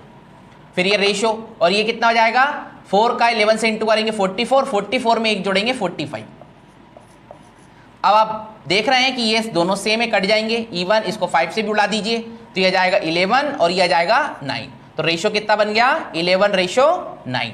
अब मैं आपसे कहूं कि रेशो किस चीज का है, तो आप बोलेंगे ये बात सर पता चलती है ऊपर से, और ये क्या है, तो आप बोलेंगे प्रॉफिट परसेंट है, और ये क्या है, ये लॉस परसेंट। और दोनों ही प्रॉफिट हो या लॉस हो किस पे कैलकुलेट होते हैं, तो आप कहेंगे कॉस्ट प्राइस पे, क्योंकि प्रॉफिट का फॉर्मूला क्या होता है, प्रॉफिट बाय सीपी इंटू 100, और लॉस का क्या होता है, लॉस बाय सीपी इंटू 100। तो नीचे क्या आने लग रहा है, सीपी, मतलब दोनों ही चीज कैलकुलेट होती है कॉस्ट प्राइस पे, क्रय मूल्य पे। तो ये रेशो किस चीज का है, सीपी का है। ओके, अब कहा जा रहा है कि 5 घोड़े और 10 गाय दोनों मिला के हमने परचेस किए कितने में, 10,000 रुपए में, और हमारे हिसाब से कितने में परचेस हुए, 20 यूनिट में। तो 20 यूनिट ही रिप्रेजेंट कर रहा है 10,000 को। तो 1 यूनिट किसको करेगा, तो आप कहेंगे 500 को। तो आपको क्या निकालना है कि भाई एक घोड़ा कितने में खरीदा। तो पहले तो ये पता करिए कि ये 11 यूनिट क्या है। तो आप बोलेंगे सर ये हॉर्स का कॉस्ट प्राइस है, और कितने हॉर्स का, सभी हॉर्स का, सभी। तो भाई 1 यूनिट 500 है, तो 11 यूनिट कितना हो जाएगा, तो आप बोलेंगे 1 यूनिट 500 है तो 11 यूनिट हो जाएगा 5500। पर ध्यान से समझिएगा ये 5500 कितनों का प्राइस है, 5 घोड़ों का, और हमें निकालना है प्रत्येक घोड़े का। ठीक है, तो इसमें जस्ट हम 5 से डिवाइड करेंगे तो हमें फाइनल आंसर मिलेगा 1100। तो हम कह सकते हैं कि एक घोड़े का कॉस्ट प्राइस कितना है, 1100 रुपीज। राइट, देखिए ऐसे क्वेश्चन बहुत बार आपको देखने मिलेंगे। यदि आप इसको इक्वेशन बेस्ड मेथड से सॉल्व करेंगे तो समय बेकार होगा, और यदि आप इसको क्रॉस मेथड से सॉल्व करेंगे तो देखिए कितने इजी वे में आप आंसर तक पहुंच जाते हैं। सबसे इंपॉर्टेंट 2 से 3 चीजें होती हैं। फर्स्ट, ये आपको प्रॉपर वे में क्रॉस मेथड लगानी आनी चाहिए, जो आप नंबर ऑफ क्वेश्चन के साथ जब प्रैक्टिस करेंगे तो आएगी। और सेकंड वन, आपको जो कुछ शॉर्ट ट्रिक्स होती हैं या डायरेक्ट सॉल्यूशन निकालने के वे होते हैं वो जानना जरूरी है। जैसे इसमें से इसको सब्ट्रैक्ट करके ये ले आए, इसमें से इसको सब्ट्रैक्ट करा तो डायरेक्ट ये ले आए, है ना। वो स्कूल वाला मेथड नहीं अपनाना है, डायरेक्ट कैसे आंसर आता है वो देखना है। जस्ट उसके बाद रेशियो बनाया, आपको पता होना चाहिए रेशियो किस चीज का है, उसके अकॉर्डिंग चीजें अपने आप ही कैलकुलेट होने लगती हैं। राइट, उम्मीद करता हूं ये क्वेश्चन आपको बहुत अच्छे से समझ आया होगा और आप बहुत सारी नई चीजें सीखे होंगे। ये जो क्वेश्चन है इसमें आपको मीन वैल्यू निकालना है, और मीन वैल्यू निकालने के लिए इस लैंग्वेज में हम यूज करेंगे क्रॉस मेथड का, और जो क्रॉस मेथड है उसी को हम एलिगेशन मेथड भी कहते हैं या एलिगेशन नाम से भी जानते हैं। अब होगा ये कि यहां पर 2 टाइप के चावल दिए हैं, और जो बढ़िया वाला चावल है वो हम ले रहे हैं 5 kg, और जो बेकार वाला चावल है वो हम ले रहे हैं 25 kg, और जो अच्छा वाला चावल है उसका कीमत हमें मिला है 18 रुपए पर केजी, और जो बेकार वाला है वो हमें मिला है 12 रुपए पर केजी। दोनों को मिलाने के बाद हमें बताना है कि हमें एवरेज मूल्य क्या मिल रहा है। या औसत मूल्य क्या मिलने लग रहा है, एवरेज प्राइस, राइट। देखते हैं कैसे करेंगे इस क्वेश्चन को। बहुत सिंपल क्वेश्चन है ये। इस ओर मान लीजिए अच्छा वाला चावल, इस ओर मान लीजिए बेकार वाला चावल। अच्छा वाला चावल आप जानते हैं 5 kg है और बेकार वाला चावल आप जानते हैं 25 kg है। ये 18 रुपीज पर केजी के भाव से मिला है और ये 12 रुपीज पर केजी के भाव से मिला है। आप जानते हैं जब आपकी मीन या एवरेज वैल्यू निकालना होती है तो वो आती है बीच में, और ये वाली जो भी वैल्यू होती है वो आप जानते हैं इन दोनों के बीच की होती है, मतलब 12 से ज्यादा 18 से कम। तो ये वाली वैल्यू चूंकि हमें निकालना है, और जब ये वाली वैल्यू निकालना हो तो बस यहां पे ऐसे करके आगे बढ़ जाइए। आप जानते हैं जब ये ही नहीं दिया तो ये और ये तो मिल ही नहीं सकता। इसके बाद आप जानते हैं कि ये जो भी आता है वो एक पॉजिटिव नंबर होता है, और उसके बाद उसका हम काट के रेशो बना लेते हैं। अब ऐसे सोचिए कि आखिर वो रेशो इस बार जो होगा वो किस चीज का होगा, तो ये पता चलता है ऊपर से। और ऊपर देखिए क्या लिखा है, तो आप बोलेंगे 18 रुपए पर केजी और 12 रुपए पर केजी, मतलब पर केजी, और पर केजी मतलब क्वांटिटी, मतलब इस बार जो रेशो नीचे आएगा वो होगा सर क्वांटिटी का। ठीक है, यही इंपॉर्टेंट है इन क्वेश्चंस में, इसीलिए क्वेश्चंस बनाए गए हैं। तो हम जानते हैं क्वांटिटी का रेशो निकालना तो बड़ा आसान है, क्योंकि क्वांटिटी हमें दे रखी है, तो रेशो आएगा कितना, 5 और 25 से काटेंगे तो 1:5। अब हमेशा मैं आपको जब मैं बेसिक लेक्चर्स अपने दिया हूं वहां पे चीजें सिखाया हूं कि जब भी ऊपर के 2 नंबर दिए हों, नीचे का रेशो दिया हो और ये बीच की वैल्यू निकालना हो, तो क्या करिए, इन दोनों का गैप लीजिए। इन दोनों का गैप कितने का है, 6 का है, और उस 6 को इस रेशो में कन्वर्ट कर दीजिए, मतलब 6 को डिवाइड करेंगे 1:5 में। तो आप जानते हैं 6 को यदि हमें 1:5 में तोड़ना है, तो चूंकि हम जानते हैं यूनिट के बिहाफ पे भी 6 ही होने लग रहा है और असली में भी 6 ही हो रहा है, तो सिंपल सी बात है 1:5 में यदि तोड़ना है 6 को, तो यहां पे 1 ही आएगा और यहां पे 5 ही आएगा, और जो यहां पे आने लग रहा है वो हम उठा के यहां रखेंगे। इसके बाद आप जानते हैं कि ये वाली वैल्यू कैसे निकलेगी, ऐसे, और ये वाली वैल्यू ऐसे, है ना, मतलब यहां की मीन वैल्यू सॉल्व होगी या तो ऐसे करो या ऐसे करो। तो आप पाएंगे कि यहां पे जो भी वैल्यू आती है वो 12 से ज्यादा 18 से कम होना चाहिए। यदि मान लो आप इन दोनों को जोड़ देते हो तो कितना हो जाएगा 2 मिनट के लिए, 23। तो आप सोचो क्या यहां पे 23 लिखना सही रहेगा, नहीं, क्यों, क्योंकि यहां पे आने वाली संख्या 12 से ज्यादा 18 से कम होती है, तो जोड़ना सही नहीं रहेगा, यहां पे हम घटाएंगे, तो 18 में से 5 को घटाएंगे कितना आएगा, 13, और यही हमारा फाइनल आंसर है। मतलब एवरेज मूल्य दोनों टाइप के चावल को मिलाने के बाद हमें क्या मिलेगा, 13 रुपए पर केजी। एक बार फिर से समझिए, मान लीजिए आप इन दोनों को घटाते हैं, तो ज्यादा में से कम को घटाएंगे क्या आएगा, 11। तो फिर भी आप बताइए क्या 11 लिखना सही रहेगा, क्योंकि यहां पे आने वाला आंसर 12 से ज्यादा 18 से कम होना चाहिए, तो 11 तो नहीं रहेगा सही, तो फिर जोड़ दीजिए, तब कितना आएगा, 13 ही आएगा। चाहे सर यहां से सॉल्व कीजिए चाहे यहां से सॉल्व कीजिए, आंसर हमेशा वही आएगा जो आना है। पर ध्यान रखिएगा, आंसर यहां पे जो भी आता है वो इन दोनों के बीच की संख्या होती है। तो इस बात को यदि आप माइंड में सेट करके रखेंगे, कभी भी इस टाइप के क्वेश्चन किसी भी टाइप की लैंग्वेज में आ जाए आपसे गलत नहीं होंगे। उम्मीद करता हूं समझ आया होगा, चीजें आपसे बन पा रही होंगी। ये क्वेश्चन है पार्टनरशिप का, और ये क्वेश्चन बहुत बार एग्जाम में देखा गया है। इस बार जो क्वेश्चन की लैंग्वेज है वो वही है जो मैंने एक बार पहले भी कराई थी, बट इस बार जो इंफॉर्मेशन यहां पे दी गई है डेटा के फॉर्म में वो थोड़ी सी कॉम्प्लिकेटेड है, उस पर कैसे वर्क करना है वही हम यहां पे सीखेंगे। आइए सबसे पहले रीड करते हैं क्वेश्चन की लैंग्वेज। इसमें बोल रहा है ए व बी ने 32,000 रुपए और 56,000 रुपए की पूंजी के साथ कोई व्यवसाय शुरू किया। मतलब 2 लोग किसी बिजनेस को कर रहे हैं जिनके नाम है ए और बी, घर से वो लोग लाए हैं 32,000 और 56,000 रुपए, ओके, और लाभ के राशि को पूंजी के अनुपात में बांटने का निर्णय लिया। पहले घर से लाए हैं 32,000 और 56,000 रुपए, और बाद में डिसाइड किया है कि जो भी इनको प्रॉफिट होगा उसको ये डिस्ट्रीब्यूट करेंगे किसमें, कैपिटल के रेशियो में, ओके। परंतु सी व्यवसाय में शर्त पर हिस्सा लेता है कि वे लाभ को 1:1 के अनुपात में बांटेंगे। सी आया है और उसने कहा कि हम 1:1:1 के रेशियो में आखिर जो प्रॉफिट होगा उसको डिस्ट्रीब्यूट करेंगे, ठीक। सी इसके लिए उन दोनों को 2,20,000 रुपए देगा। तो ज्ञात करो ए और बी इस धन को किस अनुपात में बांटेंगे। कहानी बहुत बहुत सिंपल है, जिस तरीके से सॉल्व करना है आइए वही समझते हैं। सबसे पहले देखिए ए और बी घर से पैसा कितना लाए, तो आप बोलेंगे ये लाया है 32,000 रुपए, और ये घर से लेके आया है 56,000 मतलब कि 56,000 रुपए, ओके। मतलब यदि मैं रेशो के फॉर्म में बोलूं तो ये रेशो क्या बनने लग रहा है, तो आप बोलेंगे ये बन रहा है 4:7, 8 से कट जाएगा, है ना। मतलब ए और बी आखिर कैपिटल किस रेशो में लगाएं, 4:7। यदि सी नहीं आता तो ए और बी अपने जो भी प्रॉफिट को डिस्ट्रीब्यूट करते वो रेशो 4:7 ही होता है, क्योंकि उन्होंने कह रखा है प्रॉफिट को वो अपने कैपिटल के रेशो में डिस्ट्रीब्यूट करेंगे। तो मान लेते हैं 2 मिनट के लिए प्रॉफिट कितने का होगा, इन दोनों को जोड़ लेते हैं, 4 और 7 कितना होता है 11। मान लीजिए यदि 11 रुपए का इन्हें प्रॉफिट हुआ तो इस 11 में से 4 रुपए जाएंगे ए के पास और 7 रुपए जाएंगे बी के पास, यही होने वाला था। बट हुआ क्या, आया सी और उसने कहा कि नहीं, जो पैसे का डिस्ट्रीब्यूशन होगा वो होगा 1:1:1 में, पक्की बात, 1:1:1 में। और इसके लिए जो आपको लॉस हो रहा है उसके लिए मैं आपको 2,20,000 को पे कर रहा हूं, ए और बी को। तो हमसे एग्जामिनर जानना चाहता है कि आखिर वो 2,20,000 किस रेशो में डिवाइड होंगे, है ना, वो 2,20,000 में ए और बी आखिर किस अनुपात में बांटेंगे, ये बताना है। तो ऐसे सोचो कि मान लो इधर से 11 रुपए का यदि प्रॉफिट हुआ तो 4 रुपए ए और 7 रुपए बी ले जाएगा, कब, जब सी नहीं आएगा, पक्की बात। पर चूंकि सी आया है जिसके कारण डिस्ट्रीब्यूशन होगा इस रेशो में, तो सही मायने में कितने यूनिट बन रहा है, 3 यूनिट। तो ऐसा समझ लो कि यदि 3 यूनिट का प्रॉफिट होता है तो 1 रुपए ए के पास, 1 रुपए बी के पास और 1 रुपए सी के पास जाएंगे। अब ऐसे सोचो, यहां तो पता चल रहा है 11 का प्रॉफिट होगा जिसमें 4 ए के पास और 7 बी के पास जाएगा, और यहां से समझ में आ रहा है कि यदि 3 यूनिट का प्रॉफिट हुआ तो 1 रुपए इसके पास, 1 रुपए इसके पास और 1 रुपए इसके पास जाएगा। अब समस्या यह है यहां की वैल्यू अलग है प्रॉफिट की और यहां की अलग है, तो सबसे बड़ी जो समस्या है वो यही रहती है कि इन दोनों को एक जैसा कैसे बनाए।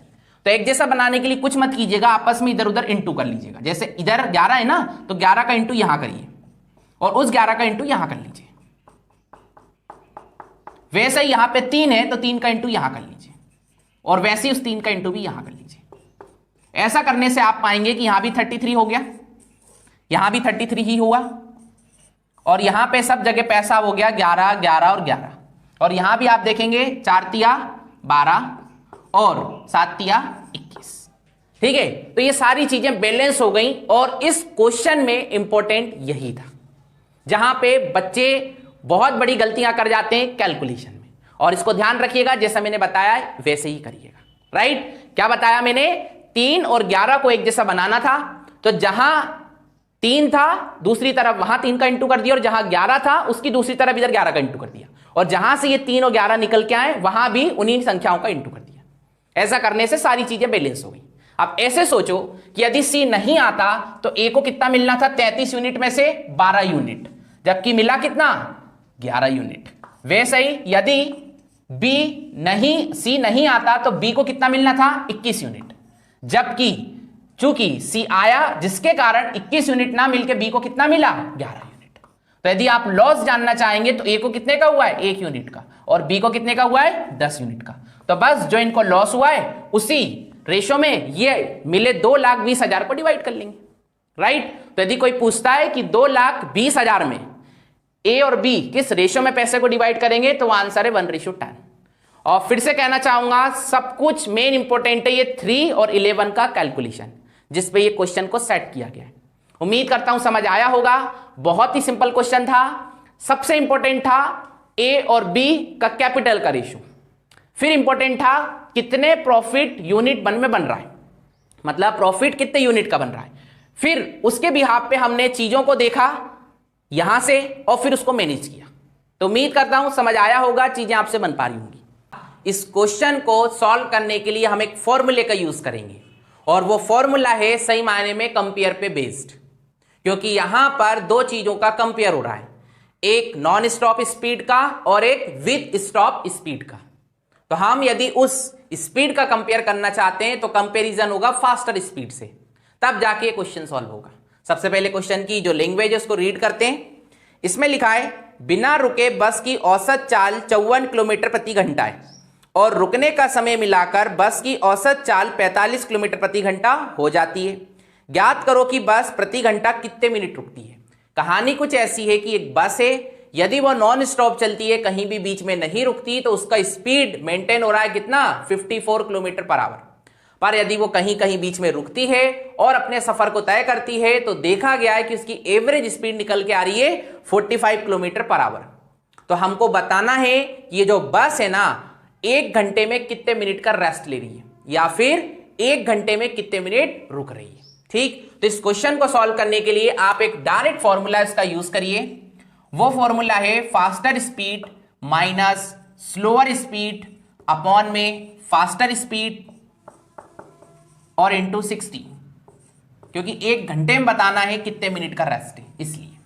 और यहां पे जो इसका यूनिट आएगा पूरा सॉल्व करने के बाद वो होगा मिनट पर आवर। तो बस हमें पता है यदि आप नॉन स्टॉप चल रहे हैं तो आपकी स्पीड कितनी आ रही है 54, और यदि आप स्टॉप ले रहे हैं कहीं कहीं रुक रहे हैं बीच में तो आपकी स्पीड आ रही है कौन सी 45। तो आप जानते हैं चूंकि इसमें हम फॉर्मूले में वैल्यूज पुट कर रहे हैं तो यहां नीचे 54 ही आएगा फास्टर स्पीड की वैल्यू, और 60 के अकॉर्डिंग हम सोच रहे हैं। तो जस्ट इसको सॉल्व करना है। 54 माइनस 45 9 होगा, नीचे 54 आएगा और इधर 60। जस्ट इसको सॉल्व करेंगे तो ये कटेगा 6 टाइम्स, और 6 से 60 को हम काटेंगे तो ये आएगा 10, और जो यूनिट आएगी वो आएगी मिनट पर आवर। मतलब कि क्या 1 घंटे में बस कितने मिनट रुक रही है 10 मिनट। जब वो रुक रुक के अपना सफर तय कर रही है तो ओवरऑल हम देखें तो हर 1 घंटे में 10 मिनट का स्टॉप ले रही है। राइट, तो इस तरीके से इन क्वेश्चंस को करना होता है। सब कुछ इंपॉर्टेंट है ये फॉर्मूला, बस इस फॉर्मूले पे आप ध्यान दीजिए, जस्ट वैल्यूज पुट कीजिए, आंसर तुरंत आता है। और ये एग्जाम में काफी बार पूछा गया है। हाँ जी, जैसा कि आपने इस क्वेश्चन को रीड किया होगा, इस क्वेश्चन में 2 चीजों के बीच कंपेयर है। एक फास्टर स्पीड की कहानी है और एक स्लोअर स्पीड की कहानी, और इसके बीच एक कंपेयर होने लग रहा है जो हमें सॉल्व करना है। राइट, सबसे पहले एक बार हम क्वेश्चन को रीड करेंगे, फिर उस तरीके से सॉल्व करेंगे जिससे हम आंसर को जल्दी ला सकें। क्वेश्चन में लिखा है बिना रुके एक आदमी किसी निश्चित दूरी को 42 किलोमीटर प्रति घंटे की औसत चाल से तय करता है। मतलब कि कोई एक व्यक्ति है जो यदि नॉन स्टॉप अपनी स्पीड को चलता है या नॉन स्टॉप स्पीड से चल रहा होता है तो उसको स्पीड मिलती है 42 kilometre per hour, 42 kilometre per hour. Okay, और रुक रुक कर उसी दूरी को 28 किलोमीटर प्रति घंटे की औसत चाल से तय करता है। और यदि उसी दूरी को वो बीच बीच में कहीं रुके तो इसमें देखा गया कि उसकी जो एवरेज स्पीड आ रही है वो फिर आ रही है 28 किलोमीटर पर आवर। ओके, फिर कहा जा रहा है ज्ञात करो कि वह प्रति घंटा कितने मिनट रुकता है। हमें यह बताना है कि ओवरऑल 1 घंटे में वो कितने मिनट का रेस्ट ले रहा है, ये इस क्वेश्चन में हमको निकाल कर देना है। तो जब भी इस टाइप की लैंग्वेज पे बेस्ड क्वेश्चन आपको मिले तो आप कुछ मत कीजिएगा, इसमें एक छोटा सा फॉर्मूला है, बस उसको माइंड के अंदर सेट करके रखिए, बाकी सारी चीजें आप बहुत जल्दी से कर पाएंगे। देखिए फॉर्मूला क्या है, फॉर्मूला है faster speed minus slower speed upon, compare हो रहा है यहां पे फास्टर स्पीड से, और किसके अकॉर्डिंग 1 घंटे के अकॉर्डिंग, इसलिए 60 आएगा। और यहां पे जो यूनिट बनेगा वो बनेगा मिनट पर आवर। मतलब यहां पर कहा गया ना कि यदि नॉन स्टॉप चलेगा तो स्पीड है 42, और यदि रुक रुक कर चलेगा विद स्टॉप के साथ चलेगा तो स्पीड है कितना 28। तो हमसे पूछा गया है कि 1 घंटे में कितने मिनट का रेस्ट ले रहा है। राइट, तो हम कैसे करेंगे, चूंकि हमें फॉर्मूला पता है, जब भी हमें इस फॉर्मेट पे बेस्ड क्वेश्चन आएगा तो हम यही फॉर्मूले यूज करेंगे। फास्टर स्पीड आप जानते हैं 42 है, स्लोअर स्पीड वो भी आप जानते हैं 28 है, और यहां पे नीचे आएगा फास्टर स्पीड जो कि 42, और चूंकि 1 घंटे के अकॉर्डिंग देखना है इसलिए इनटू में 60 आएगा। ओके, तो 48 में से 28 जाएगा तो आप जानते हैं 14 आ रहा है, ये आएगा 42, और फिर ये इनटू हो जाएगा कितना 60। तो जस्ट 14 से ये कटेगा 3 टाइम्स, है ना 42, और 3 से ही 60 कटेगा कितना 20 टाइम्स। तो हम कह सकते हैं क्या कि आंसर आ रहा है 20 मिनट पर आवर। मतलब 1 घंटे में वो रेस्ट ले रहा है 20 मिनट का, जब वो रुक रुक के अपने सफर को तय कर रहा है। तो बस ध्यान रखिएगा ये एक फॉर्मूला, बस इसके अंदर वैल्यूज पुट कर दो और डायरेक्ट आंसर आ जाता है। तो उम्मीद करता हूं आपको ये समझ आया होगा, और ये क्वेश्चन बहुत बार पूछा गया है, इसको ऐसे ही सॉल्व करिएगा। हाँ जी, जैसा कि ये क्वेश्चन भी मिक्सचर का है, पर इस क्वेश्चन में हम क्रॉस मेथड लगाएंगे और बहुत आसानी से आंसर भी ले आएंगे। सबसे पहले रीड करते हैं इसकी लैंग्वेज। इसमें लिखा है एक दुकानदार 2 तरीके की दाल क्रमशः 200 रुपए प्रति कुंटल तथा 260 रुपए प्रति कुंटल की दर से खरीदता है।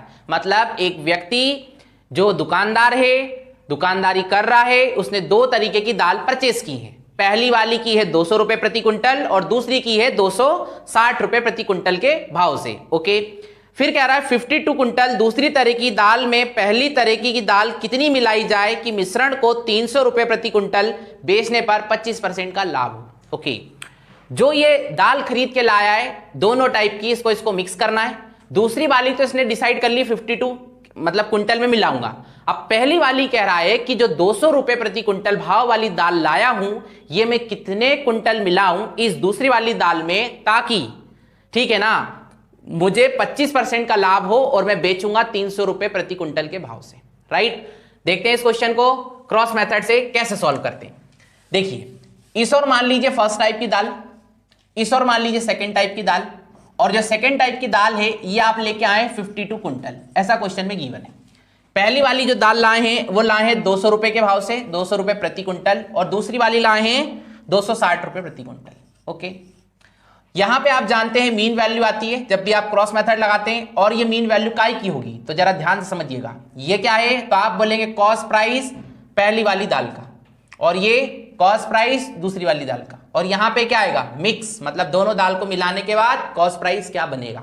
और जो आपको ये 300 दिया है 300 रुपए प्रति क्विंटल, ये सर सेलिंग प्राइस है उस मिक्सचर का, दोनों दाल को मिलाने के बाद जो बेच रहे हैं, और उससे प्रॉफिट हो रहा है कितने का, 25% का। तो मैं हमेशा कहा हूं कि 100% मतलब कॉस्ट प्राइस, और ये जो है 300 ये किसको बता रहा है, सेलिंग प्राइस को, मतलब 100% कॉस्ट प्राइस का और 25% प्रॉफिट का, मतलब ये डिफाइन कर रहा है 125% को। राइट, तो हम सीधी बात समझेंगे क्योंकि हमें क्या निकालना है, कॉस्ट प्राइस। तो ये जो है 125 की वैल्यू है और मुझे चाहिए कॉस्ट प्राइस मतलब 100% की वैल्यू। जस्ट इसको सॉल्व करेंगे, ये आएगा 5 टाइम्स, ये आएगा 4, 5 से इसको काटेंगे 6 0, 6 चौक 24, मतलब वो दाल जो है आपको कॉस्ट प्राइस उसका पड़ने लग रहा है 240 रुपए प्रति क्विंटल। सर ये जो मिक्सचर की कॉस्ट प्राइस की वैल्यू आएगी उसको हम यहां बीच में रखेंगे, तो ये आया 240। जस्ट इसके बाद इसको ऐसे सॉल्व करेंगे, ज्यादा में से कम को घटाएंगे आएगा 20, फिर ज्यादा में से कम को घटाएंगे तो आएगा 40, रेशो निकालेंगे तो आएगा 1:2। अब बात फिर वही इंपॉर्टेंट कि आखिर इस बार रेशो किस चीज का है।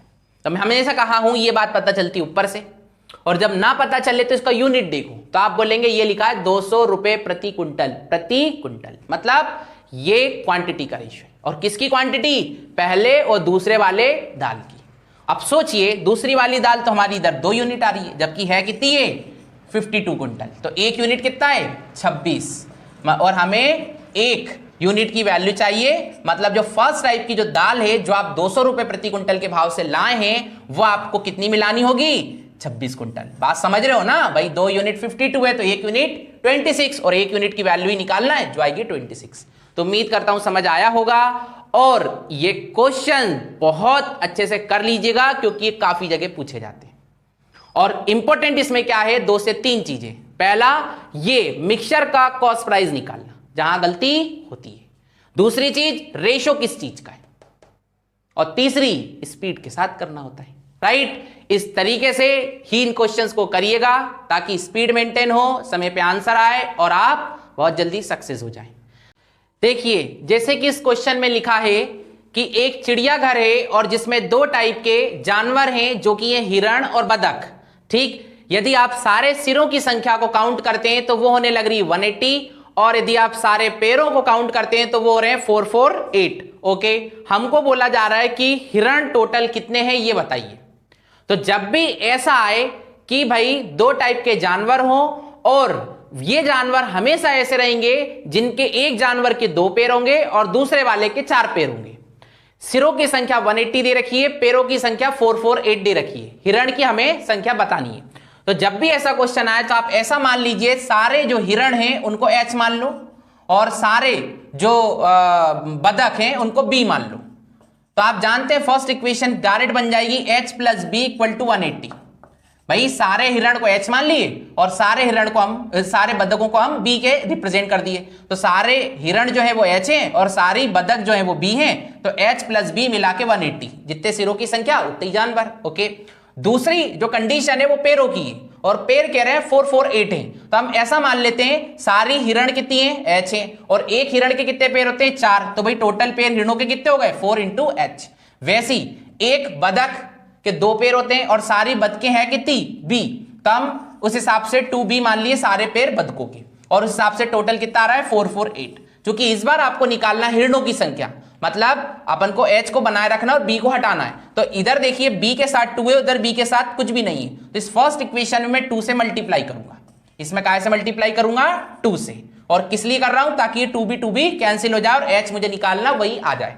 तो ठीक है, करते मल्टीप्लाई, तो 2H plus 2B equal to ये होगा 360।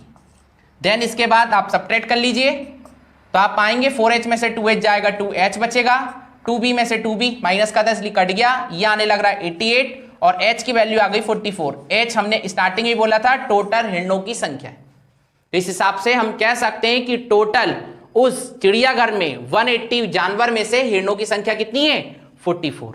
तो इस तरीके से इन क्वेश्चंस को करना होता है, और ऐसे ही इक्वेशन बेस्ड तरीके से एग्जाम हॉल में करिएगा।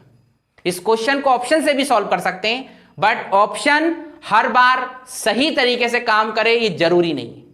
तो जब भी आपको 2 टाइप के जानवर मिलें और उसमें एक टाइप के जानवर में 2 पेयर हों और दूसरे टाइप के जानवर में 4 पेयर हों, तो उसको हमेशा सॉल्व कीजिए इन 2 इक्वेशन के थ्रू, आंसर भी जल्दी आएगा और बहुत फास्ट तरीके से आप चीजों को कर पा रहे होंगे। तो उम्मीद करता हूं ये आपको समझ आया होगा। इस क्वेश्चन में आपको निकालना है मीन वैल्यू या फिर औसत मूल्य, है ना। यहां पर कहा गया है कि 2 टाइप का आपके पास लिक्विड है, एक वाइन और एक वाटर। वाइन जो है वो 16 लीटर है और वाटर जो है वो 5 लीटर है। वाइन आप परचेस करके लाए हैं 12 रुपए प्रति लीटर के भाव से, और जो वाटर आप परचेस करके लाए हैं वो लाए 33 रुपीस प्रति लीटर के भाव से। और हमको बताना है कि दोनों को जब हम मिक्स करेंगे तो ये जो प्रोडक्ट है ये हमें कितने रुपए का पड़ेगा, या फिर इसका जो औसत मूल्य है वो हमें क्या मिलेगा, राइट। आइए जरा देखते हैं, क्योंकि यहां पे हमने 2 चीजों को मिक्स किया है और ऐसी चीजों में हम क्रॉस मेथड लगा सकते हैं। तो इस ओर हम मान लेते हैं वाइन, ठीक है, इस ओर हम मान लेते हैं वाइन, इस ओर मान लेते हैं वाटर। तो वाइन कितना है तो आप बोलेंगे 16 लीटर है, और वाटर कितना है तो आप बोलेंगे 5 लीटर है। अब ऐसे सोचिए 1 लीटर वाइन आपको कितने की पड़ी है, तो आप बोलेंगे 12 रुपए प्रति लीटर के भाव से पड़ी, और 1 लीटर पानी कितने का पड़ा है तो आप बोलेंगे 33 रुपीस प्रति लीटर के भाव से पड़ा है। और आप जानते हैं जब भी आप दोनों को मिलाएंगे तो जो मीन वैल्यू आएगी वो यहां आएगी, और ये वैल्यू ही हमें फाइंड आउट करना है। और जब भी बीच की वैल्यू फाइंड आउट करना हो तो बस ऐसे आगे बढ़ जाइए, और आप देखेंगे कि यहां पे कभी भी आपको संख्याएं नहीं दी होंगी। वो इसलिए नहीं दी होंगी क्योंकि यहां पे जो संख्याएं होती हैं उसका हम निकालते हैं रेशो। अब बात वही आ गई घूम फिर के कि इस बार रेशो किस चीज का होगा, तो ये हमें ऊपर से पता चलेगा। फिर मैं हमेशा कहा हूं कि इसका यूनिट देख लीजिए क्या होता है, तो आप बोलेंगे इसका यूनिट है 12 रुपीस प्रति लीटर, और लीटर का मतलब समझ रहे हैं आप, क्वांटिटी। और क्वांटिटी की वैल्यू लिखी तो है, वाइन ली है 16 लीटर और वाटर लिया है 5 लीटर, तो आप समझ गए कि यहां पे जो रेशो होगा वो होगा 16:5। अब हमेशा मैंने आपको बोला है जब भी आपको यहां की संख्या निकालना हो तो ऊपर कर लो गैप, तो गैप आ रहा है 21 का, और इस गैप को इस रेशो में कन्वर्ट कर दो, मतलब 21 को डिवाइड कर दो किसमें, 16:5 में। तो आप देखेंगे यूनिट के बिहाफ पे कितना हो रहा है 21, और असली में भी कितना हो रहा है 21, मतलब 21 16:5 में तोड़ेंगे तो इधर 16 लिखेंगे उधर 5 लिखेंगे। उम्मीद करता हूं समझ आ रहा होगा। इसके बाद 16 को यहां लिख दीजिए और 5 को यहां लिख दीजिए। इसके बाद आप जानते हैं या तो ऐसे सॉल्व करो या फिर ऐसे सॉल्व करो। मान लो 2 मिनट के लिए इन दोनों को जोड़ते हैं तो कितना आएगा 17, और यदि इन दोनों को घटाते हैं तो क्या आएगा भाई, 5 घटाओगे तो 7। अब आप ही ऐसे सोचो कि यदि 7 लिखते हैं तो क्या सही रहेगा, बिल्कुल भी नहीं। क्यों? क्योंकि यहां पे जो लिखा जाता है वो 12 से ज्यादा और 33 से कम होना चाहिए, जो बिल्कुल भी नहीं लिख सकते। और 17 लिखते हैं तो हाँ बिल्कुल सही है, क्योंकि 12 से ज्यादा और 33 से कम है, तो यहां पे ये आ जाएगा। मतलब सही आंसर क्या है 17 रुपीस प्रति लीटर। मतलब दोनों को मिलाने के बाद हमको एवरेज मूल्य क्या मिल रहा है 17 रुपए प्रति लीटर, राइट। यदि कुछ बच्चे ऐसे सॉल्व करना चाहें तो भी कर सकते हैं। ऐसे सोचो यदि आप इन दोनों को जोड़ोगे तो जो भी आएगा वो 33 से ओवर आएगा, पक्की बात, क्योंकि 33 में 16 जोड़ने लग रही हूं, और हमें जो आंसर चाहिए वो तो 33 से छोटा और 12 से बड़ा चाहिए, है ना। तो जोड़ तो नहीं सकते, हाँ घटाएंगे आप 33 में से 16 तो आएगा 17, और वही हमारा करेक्ट आंसर है। तो कहीं से भी आंसर लाइए, आंसर हमेशा सही आएगा यदि आपको प्रॉपर नॉलेज है क्रॉस मेथड का। उम्मीद करता हूं ये बहुत अच्छा क्वेश्चन था, इसको ऐसे ही बनाइएगा, समझ अच्छे से आया होगा। ये एक क्वेश्चन पार्टनरशिप का है जो बेस्ड है वर्किंग पार्टनर और स्लीपिंग पार्टनर पर।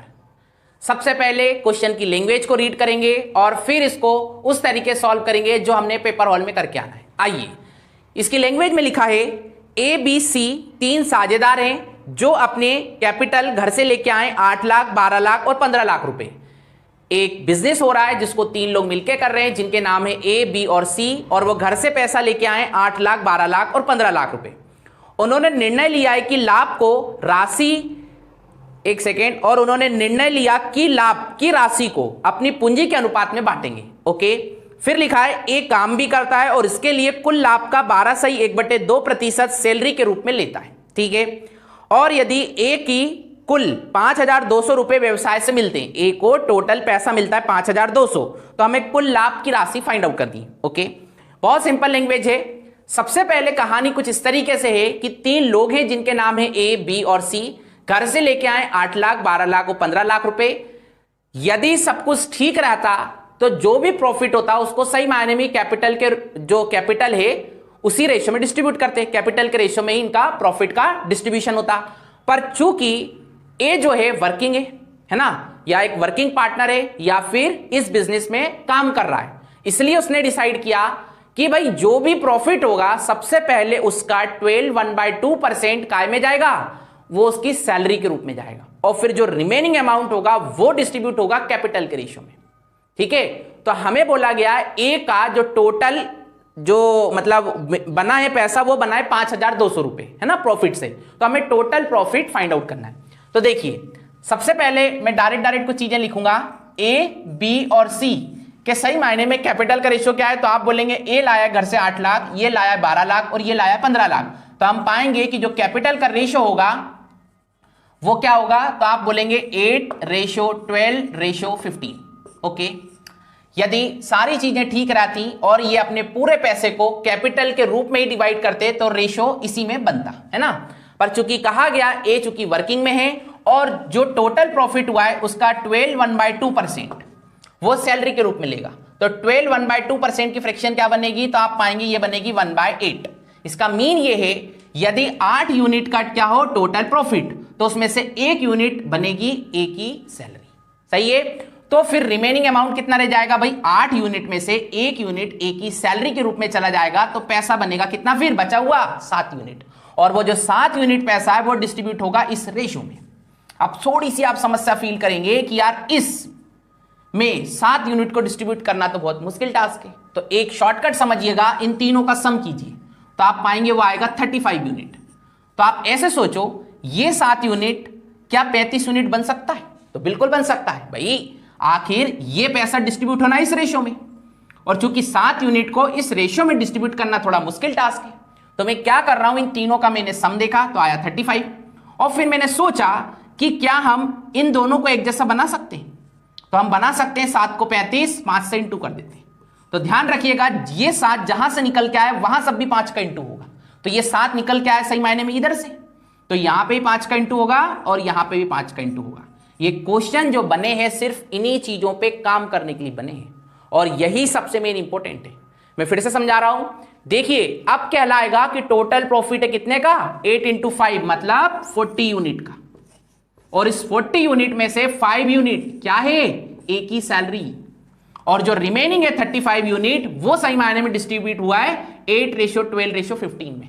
पक्की बात, तो सही मायने में ऐसे सोचो, ए को टोटल कितने यूनिट मिला है, तो आप बोलेंगे 8 यूनिट तो मिला है, कहां से, जो कैपिटल के रूप में पैसा मिला है उसमें से 8 यूनिट मिला है, और साथ में चूंकि उसने काम किया है तो 5 यूनिट उसको यहां से भी मिला है। तो सही मायने में देखा जाए तो हम ऐसे लिख सकते हैं कि कैपिटल का रेशियो यदि देखा जाए तो वो 8:12:15 है, और साथ में 5 यूनिट एक्स्ट्रा मिला है ए को, तो जिसके कारण जो फाइनल प्रॉफिट का रेशियो बनेगा वो बनेगा 8 और 5 कितना होता है 13, 13:12:15। बात पक्की है, गुड। अब ऐसे सोचो कि भाई सही मायने में ए को प्रॉफिट कितने का हुआ है, यहां से 13 यूनिट का, और जबकि असली में कितने का हुआ है, तो आप बोलेंगे 5200 का। तो 1 यूनिट कितना है, तो आप पाएंगे ये 400 है, ठीक। और हम देखना चाहते हैं टोटल प्रॉफिट। तो देखिए टोटल प्रॉफिट कितने यूनिट का है, तो आप पाएंगे 13 और 12 ये कितना होता है 25, 25 और 15 40, तो 40 यूनिट का है टोटल प्रॉफिट। और हमें पता है एक यूनिट है 400, तो 40 यूनिट 40 इंटू 400 मतलब 16,000, 16,000 रुपए। तो इस तरीके से इन क्वेश्चंस को करना होता है। लैंग्वेज ही मेन इंपॉर्टेंट है, जितना बढ़िया तरीके से आप लैंग्वेज पे काम करेंगे उतना ही बढ़िया तरीके से इन चीजों को समझ पा रहे होंगे। फिर से बताना चाहूंगा, क्वेश्चन में मेन इंपॉर्टेंट है ए की कहानी, और ए की कहानी दो चीजों से मैनेज होगी, एक तो कैपिटल के रेशो से और दूसरा उस वाली वैल्यू से जो उसको सैलरी के रूप में मिलने लग रही। तो हमने सीधा सीधा सोचा कि जो 12 1/2% है उसका फ्रैक्शन क्या होता है, और फिर यह चीज देखी कि जो रिमेनिंग अमाउंट है भाई 8 यूनिट यदि टोटल प्रॉफिट है तो उसमें से 1 यूनिट तो क्या है, एक ही सैलरी, तो बचा फिर कितना है 7 यूनिट, 7 यूनिट, और ये 7 यूनिट डिस्ट्रीब्यूट यहां करना था। तो चूंकि 7 यूनिट को इसमें कन्वर्ट करना बहुत मुश्किल है, तो मैंने फिर इन तीनों का सम देखा और मैंने ये देखा कि ये जो वैल्यू बनने लग रही है क्या इस वाली छोटी वैल्यू को हम ऐसी वैल्यू बना सकते हैं। तो पता चला हाँ यदि 5 का इंटू कर दें तो बना सकते हैं। तो सर 5 का इंटू यहां किया तो पूरे फंक्शन में किया। यदि मान लीजिए 2 मिनट के लिए यहां की वैल्यू ये वाली वैल्यू इस वैल्यू मतलब ये दोनों एक जैसा नहीं बना सकते थे, फिर क्या करते आपस में इंटू कर लेते, इसका इंटू यहां और इसका इंटू यहां। ऐसी बहुत सारी चीजें आपको मैनेज करना होंगी और यही इन क्वेश्चंस में सीखना होता है। ये जो क्वेश्चन है इसमें आपको निकालना है एवरेज स्पीड, पर सबसे बड़ी समस्या है यहां पे दिया गया डिस्टेंस। आइए समझते हैं इस क्वेश्चन को कैसे सॉल्व करेंगे। सबसे पहले क्वेश्चन को रीड करना है। एक आदमी ए से बी 39 किलोमीटर की दूरी 15 किलोमीटर प्रति घंटे की चाल से जाता है, ओके, और बी से सी 52 किलोमीटर की दूरी 18 किलोमीटर प्रति घंटे की चाल से जाता है। तो औसत चाल ज्ञात कीजिए। कहानी कुछ ऐसी है कि एक व्यक्ति है जो ए पॉइंट से चला है और बी पॉइंट तक गया है, ए पॉइंट से बी पॉइंट तक गया है और टोटल जर्नी 39 किलोमीटर की तय किया है। कितनी स्पीड से, तो आप बोलेंगे 15 किलोमीटर पर आवर की स्पीड से, ओके। फिर बी से सी गया है किस स्पीड से, तो आप बोलेंगे स्पीड दे रखी है 18 शायद, हाँ 18 किलोमीटर पर आवर इस स्पीड से, और कितनी डिस्टेंस तय की है, तो आप बोलेंगे इस बार की 52 किलोमीटर, और हमें निकालनी है एवरेज स्पीड। बात समझ रहे होंगे, बहुत सिंपल है।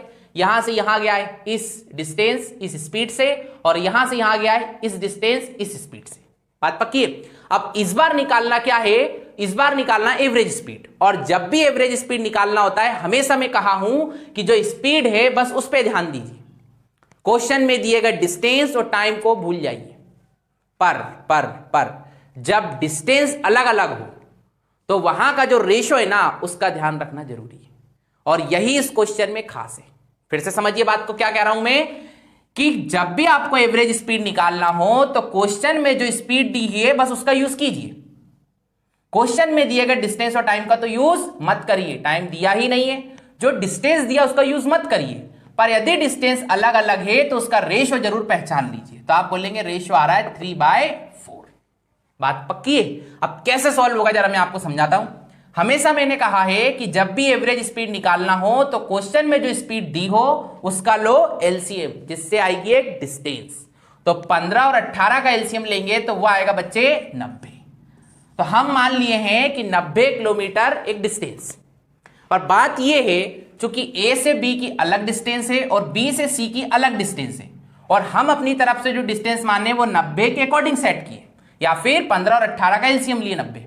तो ये 90 नहीं मानेंगे, क्योंकि यदि ये 90 मान लेंगे और ये 90 मान लेंगे तो फिर रेशो तो 1:1 बन जाएगा, और रेशो मेंटेन करना जरूरी है। तो हम इधर से इधर तक की जो डिस्टेंस है ना वो 90 के प्रोडक्ट में मानेंगे, मतलब 90 के गुणज में मानेंगे। तो चूंकि रेशो भी मैनेज करना है इसलिए हम इधर से इधर तक की जो डिस्टेंस है वो मान लेंगे 3 × 90। वैसे ही बी से सी की जो डिस्टेंस मानेंगे, चूंकि रेशो मैनेज करना है इसलिए हम 4 × 90 मानेंगे।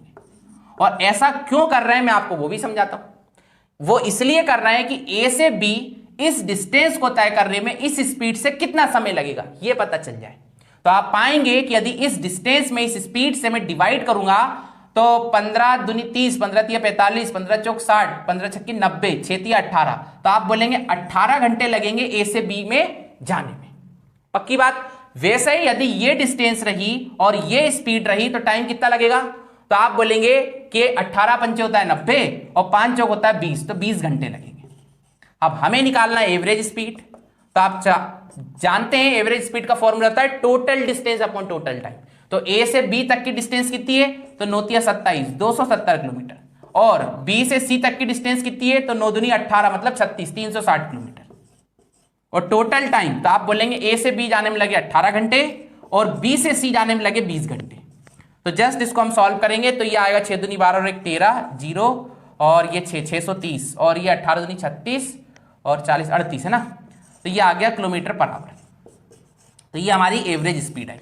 फिर से मैं इस क्वेश्चन को समझाता हूं क्योंकि क्वेश्चन बेहद ज्यादा इंपॉर्टेंट है। फिर से समझिए एक बार।